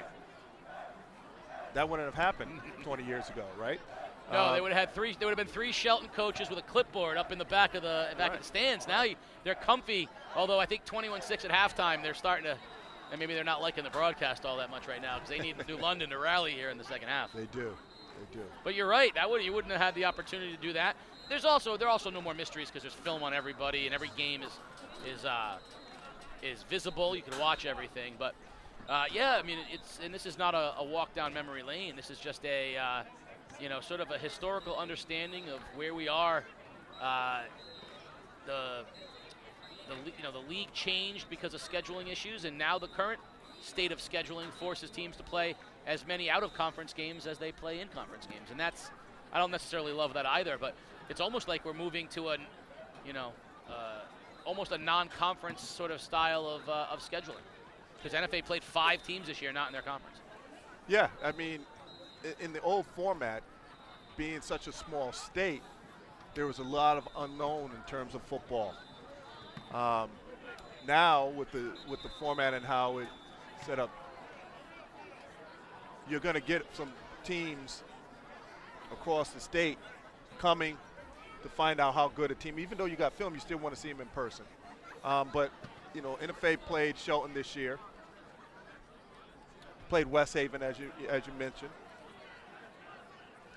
Yep. And you've got to play those teams so you're prepared for the playoffs. You do, and that's why NFA, that there were times in the past. That's why NFA went to that schedule, and as well as anybody, having been here doing it, you can't rely on your conference anymore to prepare you for what you're. If you're a double L or a Division I sized school like NFA is, you've got to be prepared to go play big teams from down the state. That you're right. You got to have the competition to get ready for it. So. 21-6, New London's going to get the football. What is the game plan? What's the recipe for the Whalers to get back into this thing? I think they still need to go back to the fundamental of establishing the run game, slowing the tempo down. If they can control the tempo of the game, to go down and score, they're only down 1 score. They've got on defense. They've got to create opportunities for them to get interceptions, to get turnovers. And the way to do that, they've got to pressure the quarterback. I haven't seen them have a lot of success with that today, so they've got to figure something out. But that score did hurt them. The great thing, as you mentioned, they are getting the ball to start the second half, so hopefully they can establish something. Now, on the other side of things, what does NFA got to do here in the second half to maintain that 2-touchdown lead? Well, I think right now it's important that they get a good kick here. Put them inside the 20 or at least at the 20, play some solid defense to get the ball back to them offensively. If they can do that, they might be able to put this game away. Heading back up the field to the 35-yard line. Eric McNeil and Isaiah Paul on the tackle. And Whalers will set up shop 1st and 10 from their own 35-yard line. So good field position to start the second half for New London in the 158th meeting of these two teams. Good crowd here today. Campus of Norwich Free Academy on a Wednesday afternoon. And Whalers will operate from the pistol. But Kratz gets the snap, hands off. Williams tries to break outside, and he is not going to be able to break the tackle of Ethan McFadden, and a loss of 5 on 1st down. Now Williams, see, he's got to stick it up in there. They're actually blocking that defensive end out. It's nothing outside. He's got to turn in and follow his fullback, but he didn't do it. Tried to bounce it, and now they're in a 2nd and long situation. I find that with a lot of running backs, at this level, even all the way up into the college level, the temptation to bounce it outside is so strong. They want to it's like almost instinctual to just keep going away. And the really good backs that you can see make those efforts to stay and cut back inside and really read blocks. It's you don't see a lot of guys who are very comfortable doing that. Everyone still seems to want to bounce it out. 2nd and 15. In motion, Calendar. Pratt will keep it himself. Heads up the middle of the field before he's brought down by Nate Cody, and it'll bring up a 3rd and long for New London. The scheme of that play, I think, can be something they can use. However, he's got to take that out to the outside backer and option offer. He just turned it up. So a couple of sort of misread assignments by the running back and the quarterback, and puts New London in a 3rd and long. And you know, this thing can get ugly quick if New London doesn't move the chains and they kick this ball away. You can see a very quick wheels coming off the wagon. 3rd down, call it 13. Ball at the 32-yard line of New London. Pratt fakes the handoff. Now he's pressured, and he's going to be sacked. Straight up the middle.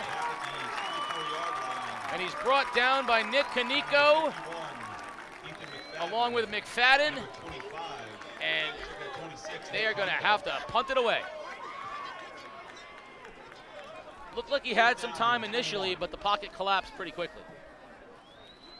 Yeah, they're really, NFA is doing a really nice job of mixing up their inside stunts.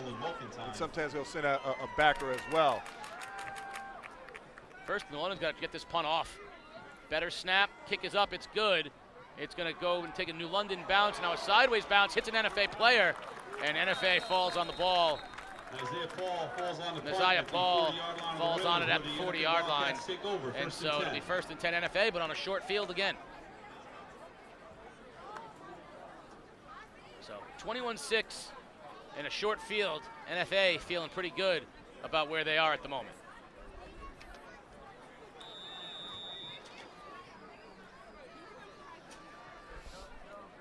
First possession of the 2nd half for the Wildcats.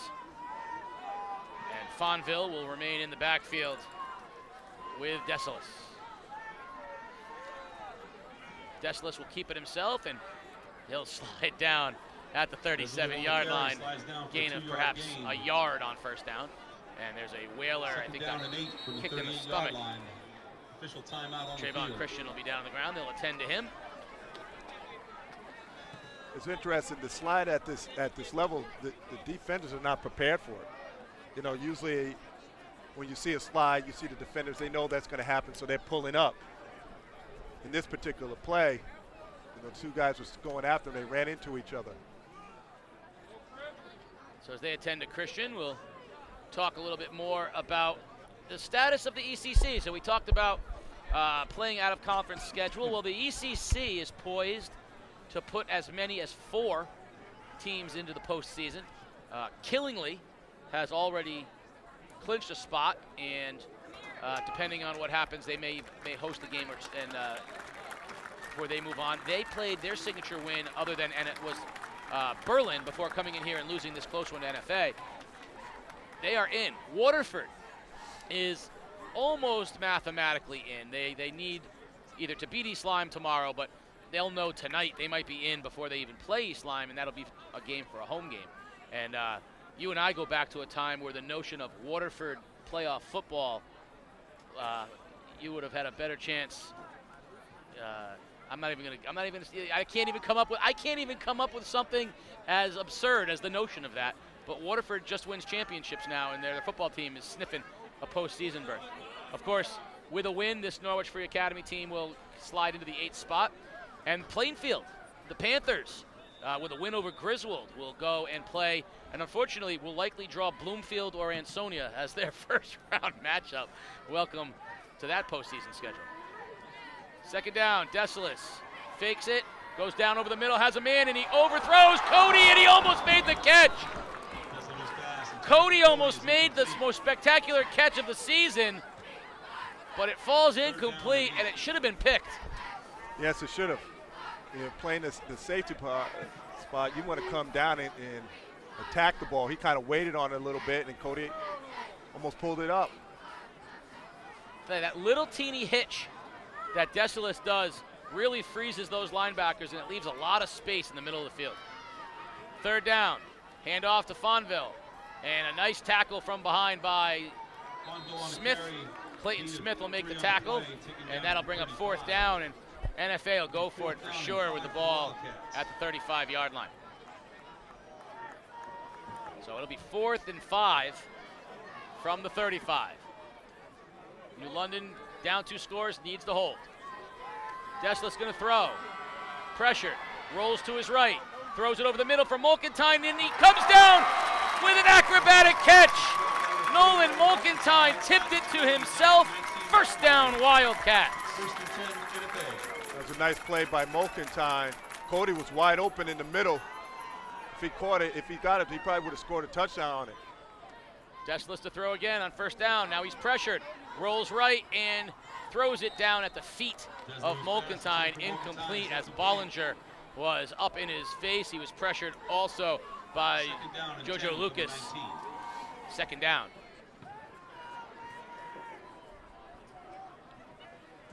That was a big play by Mulkentine there to keep that drive alive. Good concentration by him to make that play. That kid's a competitor, fabulous athlete, tough as nails, does it all. Handoff, Fonville, straight up the middle. Nice gain on second down for Shea Carrion, brings him down.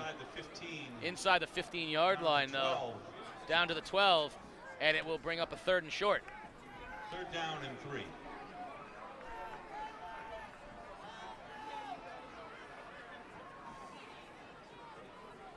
Third and 3 from the 12-yard line. 7.5 minutes remaining in the 3rd period. 4-down territory for the Wildcats. And now we're going to get a play called in from the sideline, so they're going to change the play here on the fly. And the handoff's going to go to Fonville, and he's going to dive forward. I think he's going to have enough for the first down. Bollinger brings him down, but he'll be inside the 10 to the 7. It'll be 1st and goal, NFA. 1st and goal for NFA at the Whalers 7. Down at the 7-yard line, right up to the line goes Desalis. Hands it off to Fonville again, and a beautiful open field tackle, Clayton Smith. Fonville on a carry, loss of 1 on the play. Loss of a yard, it'll be 2nd and goal, back to the 8-yard line. Clayton Smith. 2nd and goal from the 8. 2nd down, goal to go, ball at the 8-yard line. Desalis to throw. Plenty of time, now he rolls to his right, now he steps up. Rolls away, rolls to his left, tipped from behind, ball is loose. That's a fumble, and New London's going to come up with it. That's a fumbled football. It's an incomplete, they're calling it incomplete. I think we're going to find out on replay of this later on that was a fumbled football. I don't think his arm was coming forward. No, that was a fumble. That was Bellinger chasing him from behind. Great effort, definitely hit that ball out. That's a big break for NFA. 3rd and goal. Give him 3rd and goal instead of New London football. So tough break for New London, but I definitely think you're going to see that his arm was not coming forward.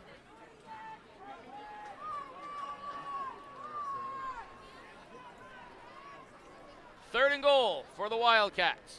Ball at the 8-yard line. Desalis sends Blue in motion. He's going to throw. Looking for Blue, little wheel route, end zone, wide open, touchdown, Wildcats. Damian Blue with his 2nd of the game. You can see that play developing right in front of you. The defensive backs didn't even communicate. They had no awareness. Sent him in motion, sent him up the field, no one covered him. If they were in zone, fine, but no one picked them up. No one picked them up. Too easy. Too easy. Extra point on attempt now for the Wildcats. Snap good, hold good. Kick is good. And with 6 minutes and 27 seconds remaining in the 3rd period, 28-6. The Wildcats have turned a 6-0 deficit into a big 3-touchdown lead here in the 3rd period.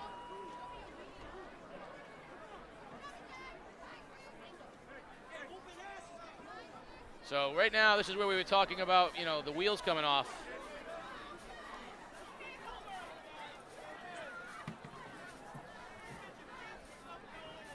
New London's going to have to play for some pride at this point. 6.5 minutes remaining.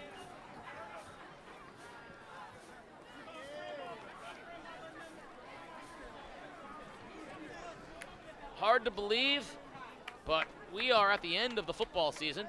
Of course, we mentioned the 4 teams looking to move into the postseason. Technically, I suppose Griswold is also still alive, mathematically, looking to move into the postseason, but basketball starting up as well. And of course, game day will have a full slate of girls and boys basketball for you. Who's going to be the team of the year this year? Last year, the Waterford High School Lancers on the backs of back-to-back state championships. Wilkinson set to kick off for the Wildcats. East Lyme losing their senior class. Dev Ostrovsky and Luke Leonard are off. Will it be Mason Jackson and the NFA Wildcats? Will it be Ledyard High School, Fitch? There's going to find out this year who's the team to beat in ECC boys. Kickoff will come down to to McNeil. McNeil cuts up the field, and he's down to the 25-yard line. On the girls' side of things, the NFA girls expect to be very good again. New London High School again, very good as well. The real deal, Sophie Dubril over in East Lyme, they're going to be good, and who will be the team to beat? And on game day, we will have a full slate of girls and boys basketball action as well, of course, as the ECC Wrestling Championships and the ECC Cheerleading Championships. Hard to believe that it's almost time for the winter sports to start. And the only good thing about it is that I don't have to do games outside. I can get to be back in a nice cozy gym, nice cozy table. I like those indoor games in the wintertime. Tell you what, we're lucky today, though. It's nice and warm out here. Oh, it wasn't like when we did Killenly NFA and it was minus 30. I was in the heated tents at halftime. I didn't want to come out. Callender goes in motion. He gets the jet sweep. Being chased from behind, breaks a tackle, cuts it to the outside. Callender shows those wheels and wrestled out of bounds. Looks like at the 46-yard line, but that's a nice run. Jalen Callender showed a little toughness and speed. That was a nice run. Again, breaking some tackles. They did a nice job, New London, of getting out on the perimeter with their blocking to spring them.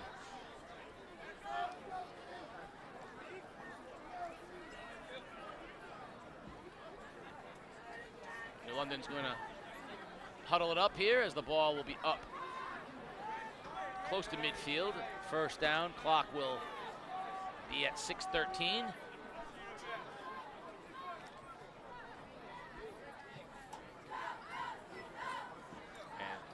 Williams will be in the backfield. Pratt's out of the shotgun for New London. In motion again, Callender. Fake it to him, hand it to Williams. Williams bounces off of his offensive lineman, but Gates flies to the football along with Dejan Jarman, and it'll be a gain of nothing. Second down. Yeah, Jarman did a great job. They didn't move him off the ball at all.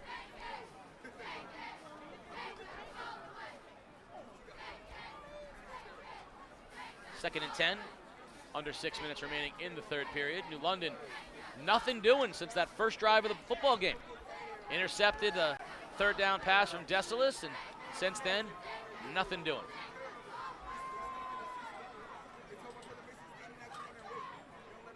Callender comes in motion, fake to him.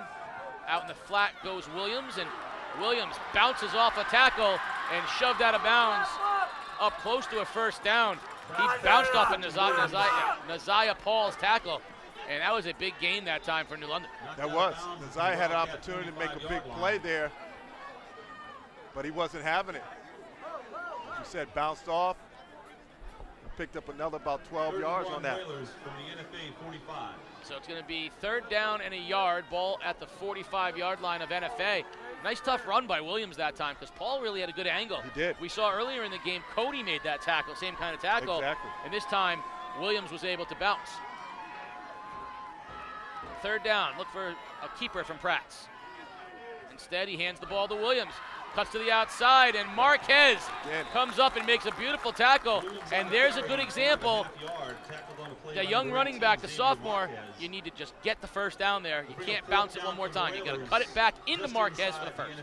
But again, Marquez, very similar to Codier, coming up with a nice angle, wrapping on the tackle. I was surprised they handled the ball off there. I thought that would be a designed keeper by Pratt's. We'll see what they come up with on 4th and a yard. Don't be surprised if they go I formation and give the ball to the fullback, Keanu Gonzalez. This play here is big.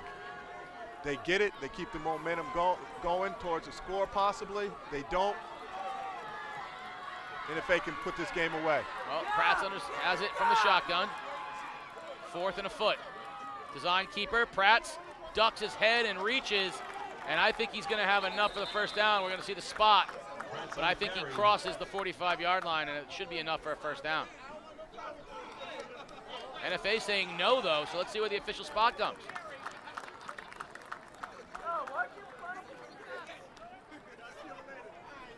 Nope, they're going to mark him a foot, not even a foot. They're going to mark him 6 inches shy. Unfortunately, he's down, too. Just inside their own 45-yard line. So the Whalers come up short, big defensive stop on 4th. It was 4th and a foot, and he got 6 inches. And they're going to attend to Francisco Pratt's on the field at the moment. Give us an opportunity to remind you that game day brought to you by Waterford Dental Health. Waterford Dental Health, your smile and your health are their top priority. They're located at 177 Boston Post Road or at waterforddentalhealth.com.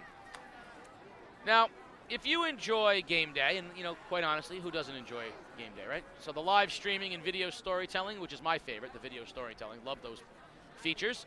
But if you'd like to ensure that we can continue to bring you the best in Connecticut high school sports, we'd love you to consider purchasing a print or digital subscription to The Day at theday.com/subscribe. Subscribing to The Day supports local journalism in your community, including our coverage of high school sports. So theday.com/subscribe. Get yourself an online subscription to The Day and help us continue to bring you the best in high school sports. Francisco Pratt is on his feet, and they're going to get him going toward the sideline, and with 4 minutes and 17 seconds remaining, NFA will take over.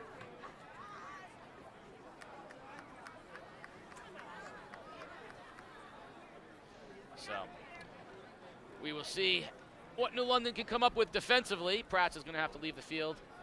He's a little shaken up, and New London will have to operate. The question will become whether or not they put him back in at quarterback on the other side. We may see the youngsters, and that is the one.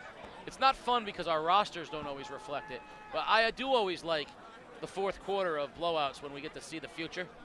I do love seeing the names, the freshmen and the sophomores. We don't always have them on our roster, but hopefully that won't be the case today. NFA will set up shop. Already up on top, 28-6. Deschles is going to throw on first down. Plenty of time. Deep over the middle, into double coverage it goes. And what a catch by Blue! Off to the races! Touchdown! Wildcats! Damian Blue says, how did I do it? Too good! Number 2.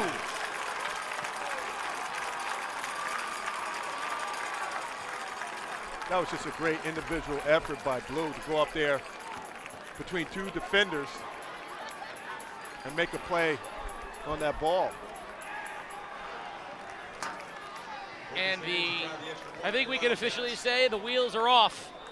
34 unanswered points by NFA, and the first signs of people heading to the exits. Kick is up, and it is good. 35 unanswered points by NFA, 35-6. And the buzzsaw is officially in motion here on the academy. Yeah, that was, just like you said, that is an individual effort. We have seen Deschles throw it into double coverage and just trust his receivers. We've seen Mulkentine, Cody, and now Blue all go up and just wrestle the football away from the defenders. Yeah, those receivers, again, we're talking about seniors. Okay.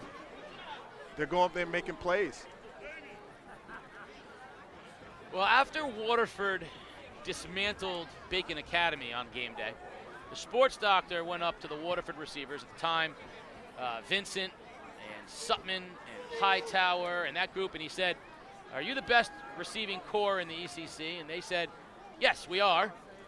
And within minutes of that being on the air, NFA's Calendar and McNeil back deep social in the media awareness presence kickoff. became alive, and they said, for whoa, whoa, whoa, whoa. You know, we got a group here that's pretty good too, and we're seeing it today. Breakout game today for Damian Blue. Andrew Cody's had games like that this year. Nolan Mulkentine, huge day from the receiving core of the Wildcats. Kick comes down and misplayed, and it's going to go out of bounds, and very fortunate as the Whalers get a break because McNeil mishandled it, went right through his arms, goes out of bounds, and it'll be a break for the Whalers.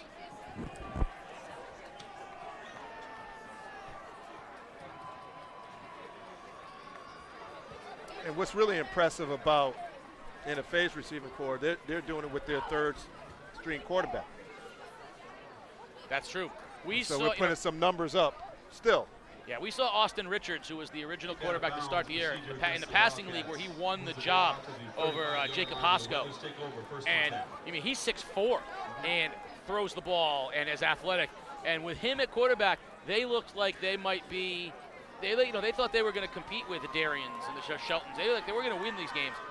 To go, the losses that they suffered in part came and they transitioned. They lost the game where they lost him, then they lost the game transitioning to Decilis, but they've really found themselves over the last few weeks of the season. So new quarterback into the ball game, sophomore, Roderick Prats. So if you're fumble, picked up, and it's going to go the other way. Silas Gates, touchdown, Wildcats. Didn't see the ball on the turf, but Gates picked it up. And now the exodus starts in earnest. 41-6, NFA.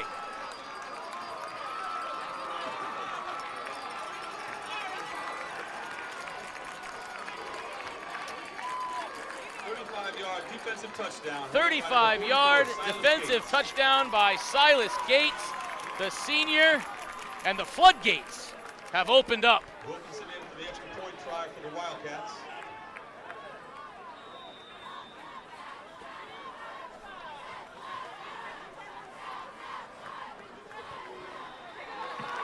Make it 42 unanswered points. 6 touchdowns by NFA since the last time New London was in the end zone. 42-6, 3:50 remaining in the third period. And you can start to see the crowd going to thin out here a little bit. Sophomore into the ball game, Roderick Prats. You had Francisco Prats leave with an injury, and on the first snap, Roderick Prats, ball goes to the turf, and Silas Gates blows it open even more so for the Wildcats. Unfortunately, there's a lot of football still left. It's 3:50 in the third.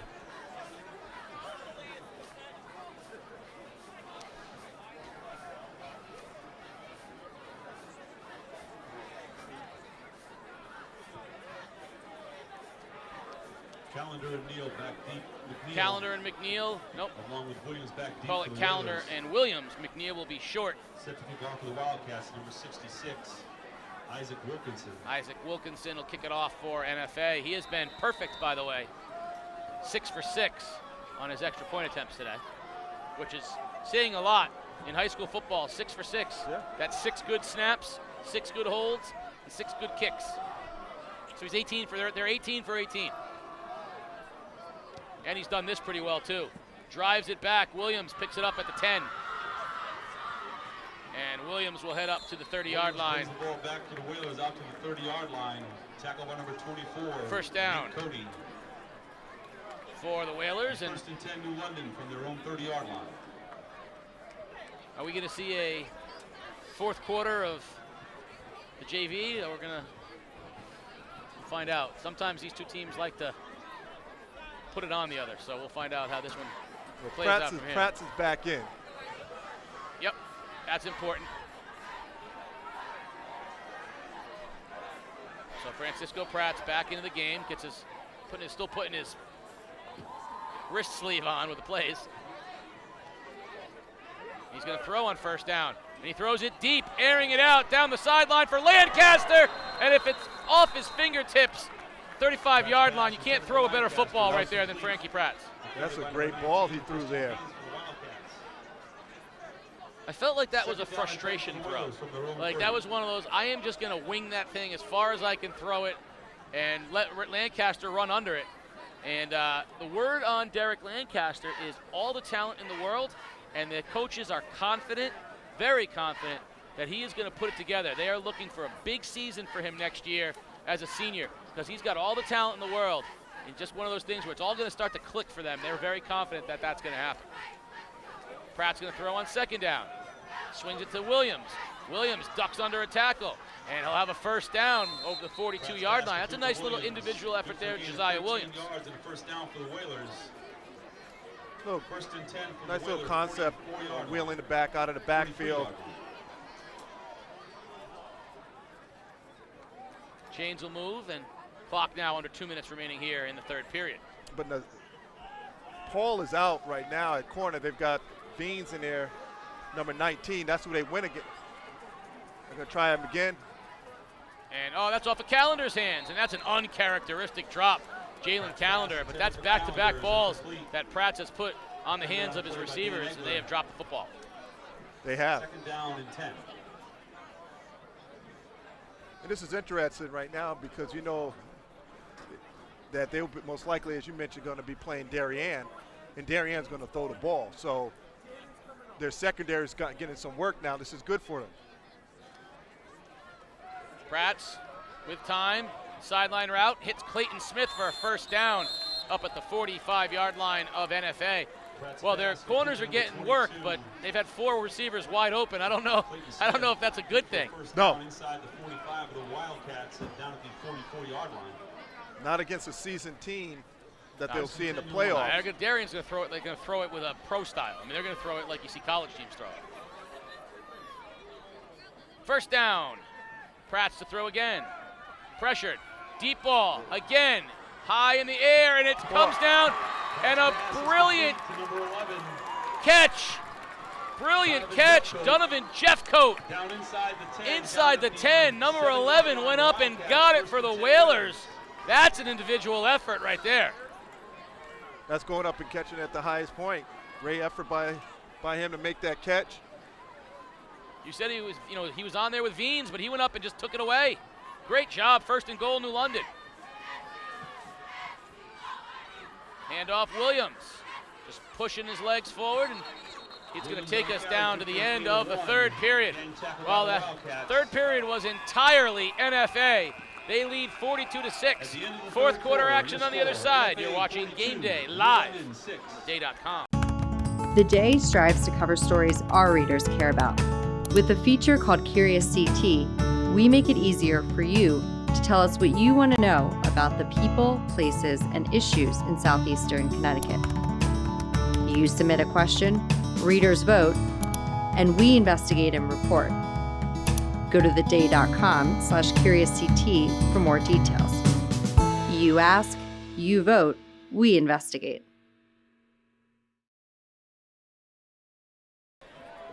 Game Day is brought to you by Waterford Dental Health.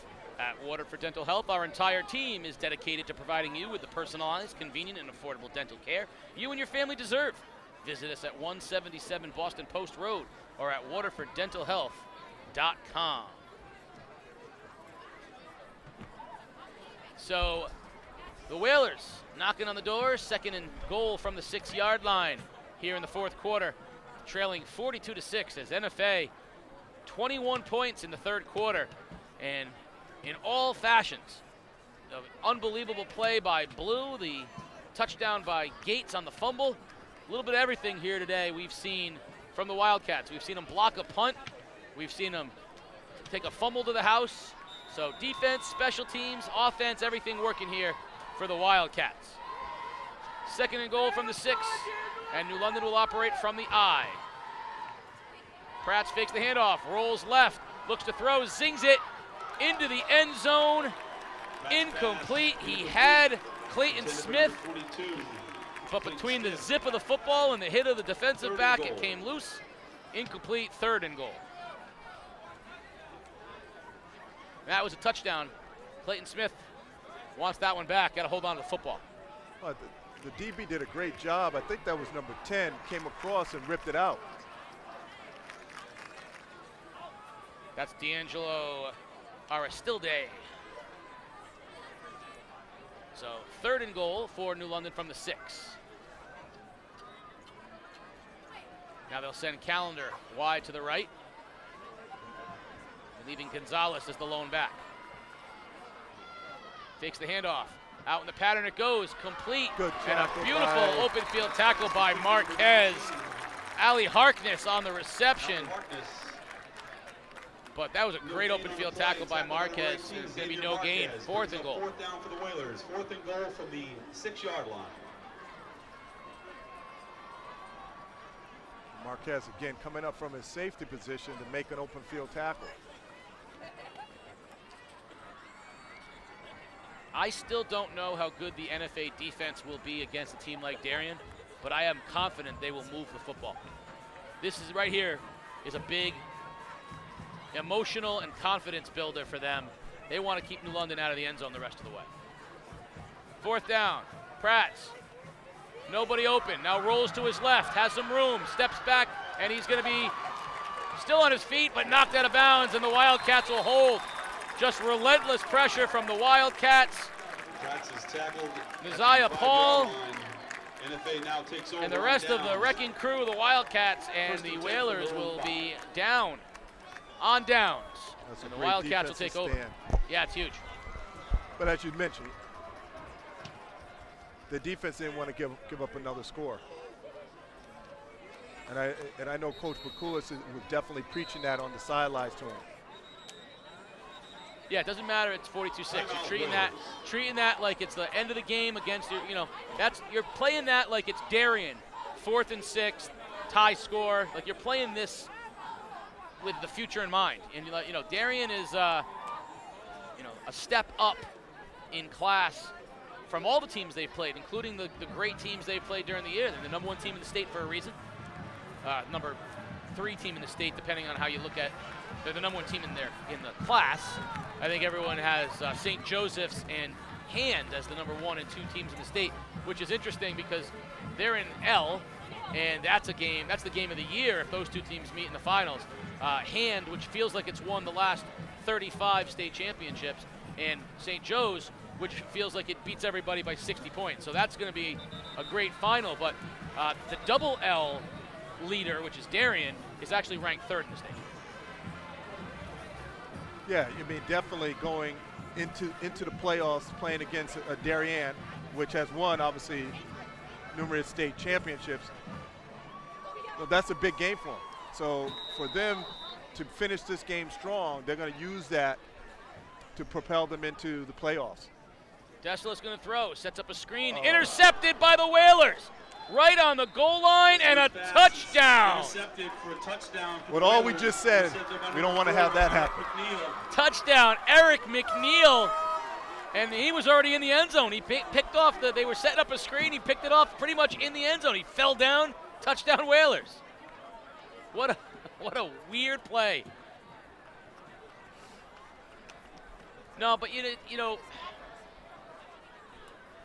rivalries occur all year long, but then the ECC comes together, and everybody in the ECC roots for the teams in the ECC, and it's big for the conference when a team like NFA, who's going to be the L division winner, so recognized as sort of the big boy of the conference. When NFA goes and plays a team like Darien, the whole league wants to see that competitive. No one wants to see 52-6, because that's a bad mark on the conference. So we got 4 cracks at it. High snap, Kick is up and driven wide left. Kick is no good. It's wide left. 42-12 with 9:23 remaining. NFA leads 42-12. And that's, that's something NFA has taken great strides to avoid. That's why they play the regular season schedule that they play, so that you don't run into these teams and are just, unprepared for them. Killingly did the same thing, and I think a lot of people feel that Killingly is probably the favorite in M. Rockville might be ranked number 1, but I think a lot of people feel Killingly is maybe the best team in M. And Waterford, what a fun game that would be if we could get Waterford and Killingly in the semifinals or finals, because they're, as much as the contrasting styles, it was like when NFA picked the contrasting styles would be fabulous. Waterford's going to try to score every third play, and Killingly's going to try to take 9 minutes off the clock every time. It's a fun game to watch. It is, like you said, it's contrasting styles, but it shows you that you can win football a lot of different ways.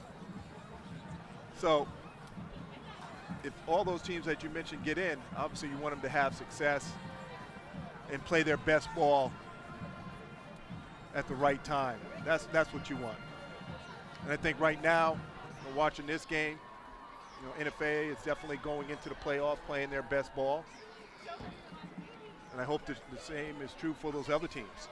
Well, one of those teams we haven't mentioned in this last conversation is down in S, and that's Plainfield. And Plainfield opened the season and got thrashed by Waterford. And I don't think anyone realized at that time just how good Waterford was going to become. So Plainfield's only loss is against, a Waterford team who only has 1 loss. And so it's a much better, as that onside kick will not go 10 yards. It's a much better Plainfield team, I think, that people realize. Pat Smith has himself a young man's son who plays quarterback, and they are very, very talented. And now Plainfield, though, is in that unenviable task. The top 3 teams in S are all 10-0. 2 of them, Bloomfield and Ansonia, have pedigrees longer than my arm and your arm put together. Between Bloomfield and Ansonia, you're looking at like 30 state championships in football. Bullard Havens is the other one. They don't have the same pedigree, but a really good 10-0 team. So if you're Plainfield, you almost got to hope you kind of land in the game where you avoid one of those to start with, because I don't think Plainfield plays teams like Ansonia and or Bloomfield on a regular basis. So that's 4 teams from the ECC with a chance to get in. First down, and we're going to get a whistle. Penalty flag. What? You're absolutely right. For Plainfield, they obviously they need to take care of business first against Goodsville. But to get into the playoffs, that's got to be one of the goals that you set for your program. Typically, you want to win all your games. You want to win your home games. You want to win your division, and you want to get into the playoffs. So they have obviously an opportunity to get into the playoffs regardless of who they play, and that's something that for their program is something that they can be very proud of. First down, handoff, out low, nothing there. New London flying to the football, lost on the play. And NFA clock ticking, 42-12, Wildcats on top. The Whales are definitely still playing with a lot of pride here. They're getting after it. They're coming downhill. The linebackers are hitting the gaps. Again, here they come again. Desilis throws, finds Cody over the middle, and he'll have a first down to the 32-yard line. That's a nice throw from Desilis. That was a nice RPO.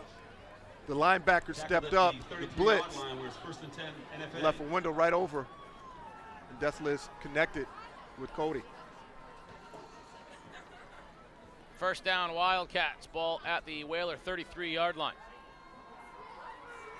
Desilis fakes the screen, now rolls right, has his man, Cody, wide open. Touchdown, Wildcats. Desilis hits Cody, 33 yards, 2, easy. 33-yard touchdown pass. Desilis to Cody.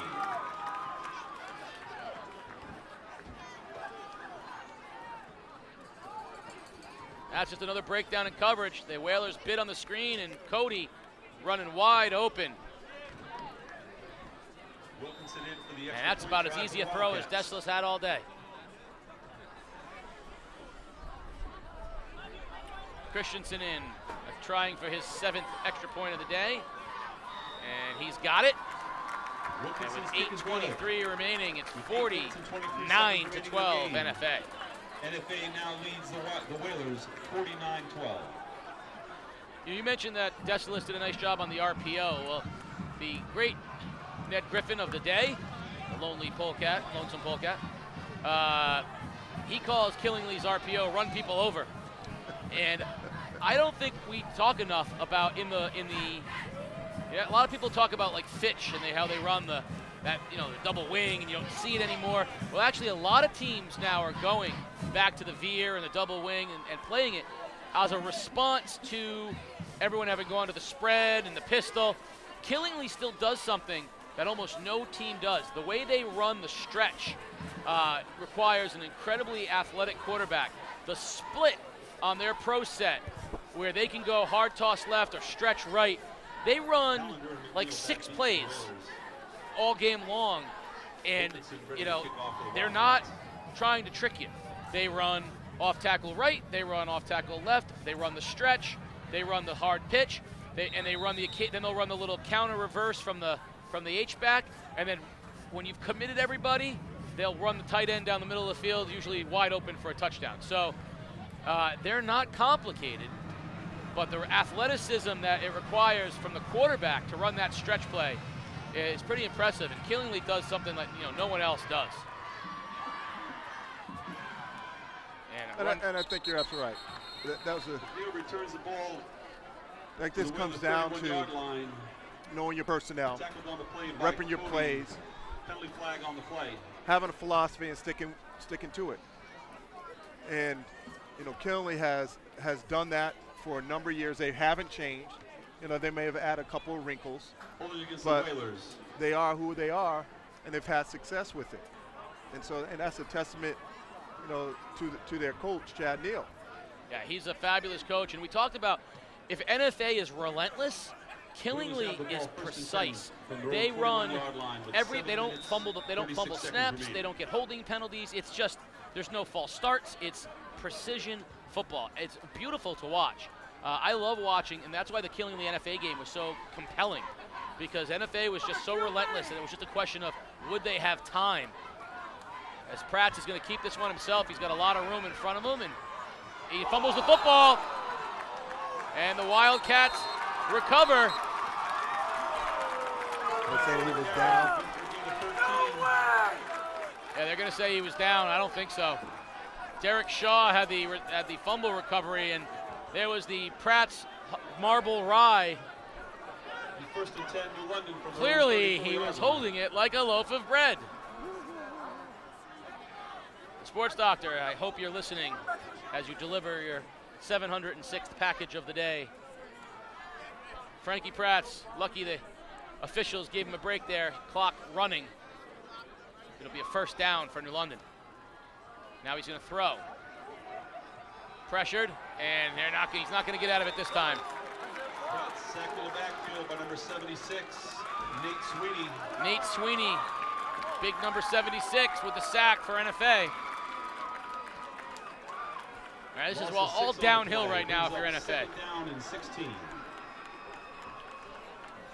Yeah, they're just coming after him now. I mean, this is not something they typically do. Get in shotgun and throw the ball, so NFA's coming. Sports Doctor wants us to know that it was pumpernickel bread that he was thinking of. Pratt hits Bollinger off his hands, incomplete. Pratt's pass intended for Ballinger is incomplete. Again, Silas Gates lined up all over number 2 and then came the 29-yard line and putting pressure on him.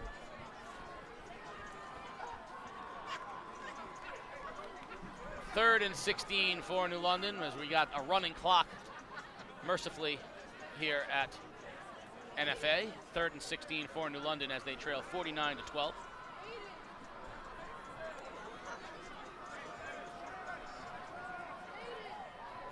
just underthrown as he was looking for Ziegler. Brings up 4th down for the Whalers. Bring up 4th and 16. That was one of the few times Pratt's underthrew the ball today. And it looks like New London will punt.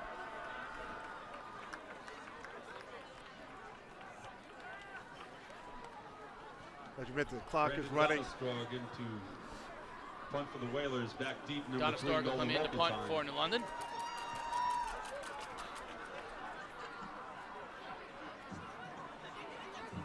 Mulkentine will stand inside his own 40. NFA should get good field position with the running clock.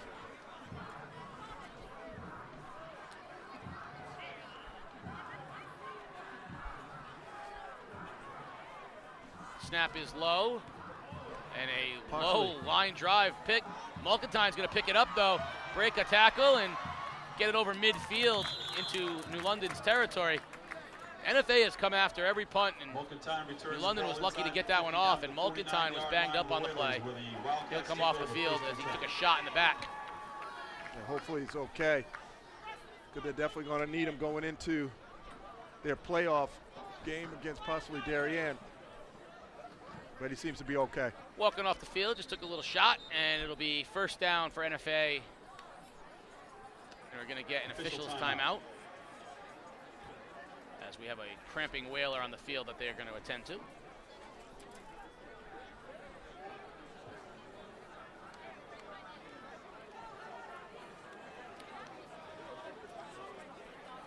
Crowd is filing out. The Wildcats have begun the celebration on the sideline as they are anticipating 3 minutes and 48 seconds before they are officially in the dance. And they'll join the Class LL fray as the 8th seed in the upcoming CIAC playoffs. Now we're the quarterback for the Wildcats, number 4, Jake Hosko. Number 4, Jake Hosko into the game now for NFA, and Hosko on a carry. He'll dive forward inside the 45. Down inside the 45. We're going to get a flag on the play. Flag on the play. Going to get a personal foul, helmet hit against the Whalers. New London. Blow to the head. That'll move it up 15. First down for the Wildcats. Put the ball down inside the 30-yard line. Of course, join us or watch us later on this evening as we'll have post-game highlights and interviews with head coach Jason Bakulis. And they're going to throw. And a little crossing route complete. Knocked out of bounds, Anthony Harris. Hosko's pass complete to number 85, Anthony Harris. Clock running now, 2 minutes and 40 seconds remaining. Gain of 6 on the play, 2nd down and 4.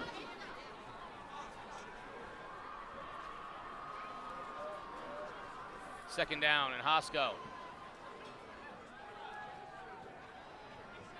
has his man, and it's dropped.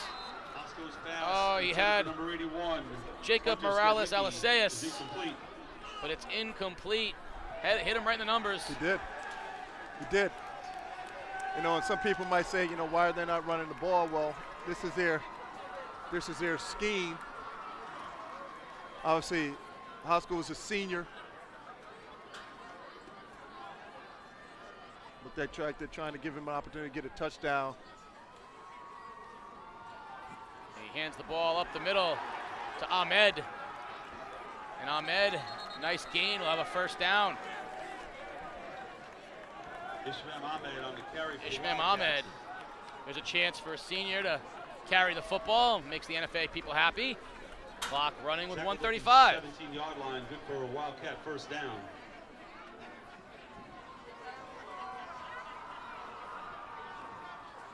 Hosko's going to throw. Pressured, now he's going to keep it. Flag on the play. It's going to be a hold against NFA. Good block downfield. But we're going to get a holding penalty against NFA. There was a hold on the play there. Holding against the Wildcats.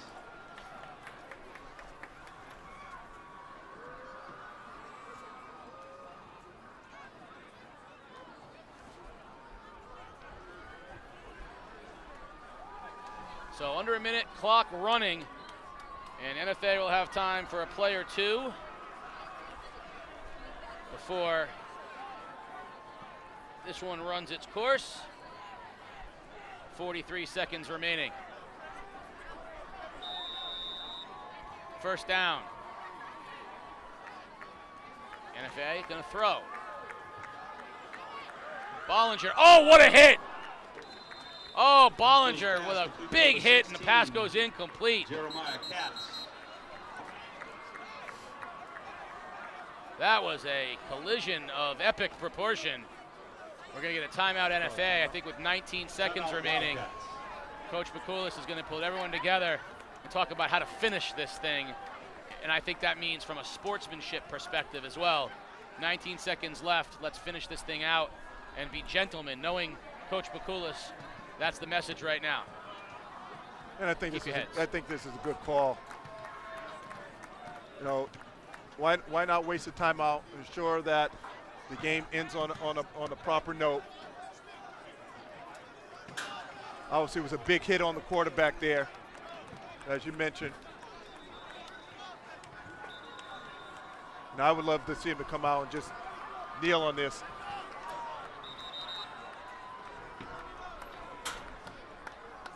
And it looks like that, you know, they are going to do a victory formation.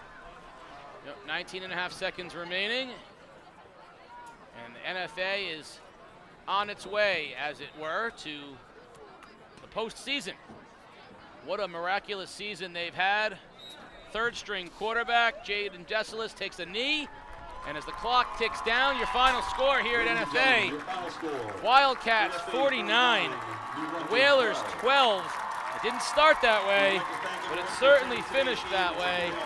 And NFA is headed to the playoffs. And New London starts the rebuild towards next year. Coach, your thoughts? Your alma mater took care of business. Well, I think it goes back to several weeks ago when they had the injuries, and Coach Bakulis obviously had a conversation with them about, hey, we still have an opportunity here. I know they played Fairfield Prep, and at the end of the game, they lose that, but they rebounded, and now they got an opportunity to go into the playoffs, and like you said, possibly playing Darien. They're right where they want to be. They got confidence. They know who they got to play, but they feel they can go into that and beat anyone. Well, they are going to have that opportunity. And it's been a pleasure. Coach, thank you so much for joining us today. Jamal Davis bringing the expertise as the Thanksgiving Eve rivalry, New London and NFA, goes 49-12 in favor of the Wildcats. Later on, of course, highlights of today's game as well as interviews with Coach Bakulis and the Wildcats. For Peter Wappy and the crew, for Jamal Davis, I'm Casey O'Neill. Happy Thanksgiving, everybody.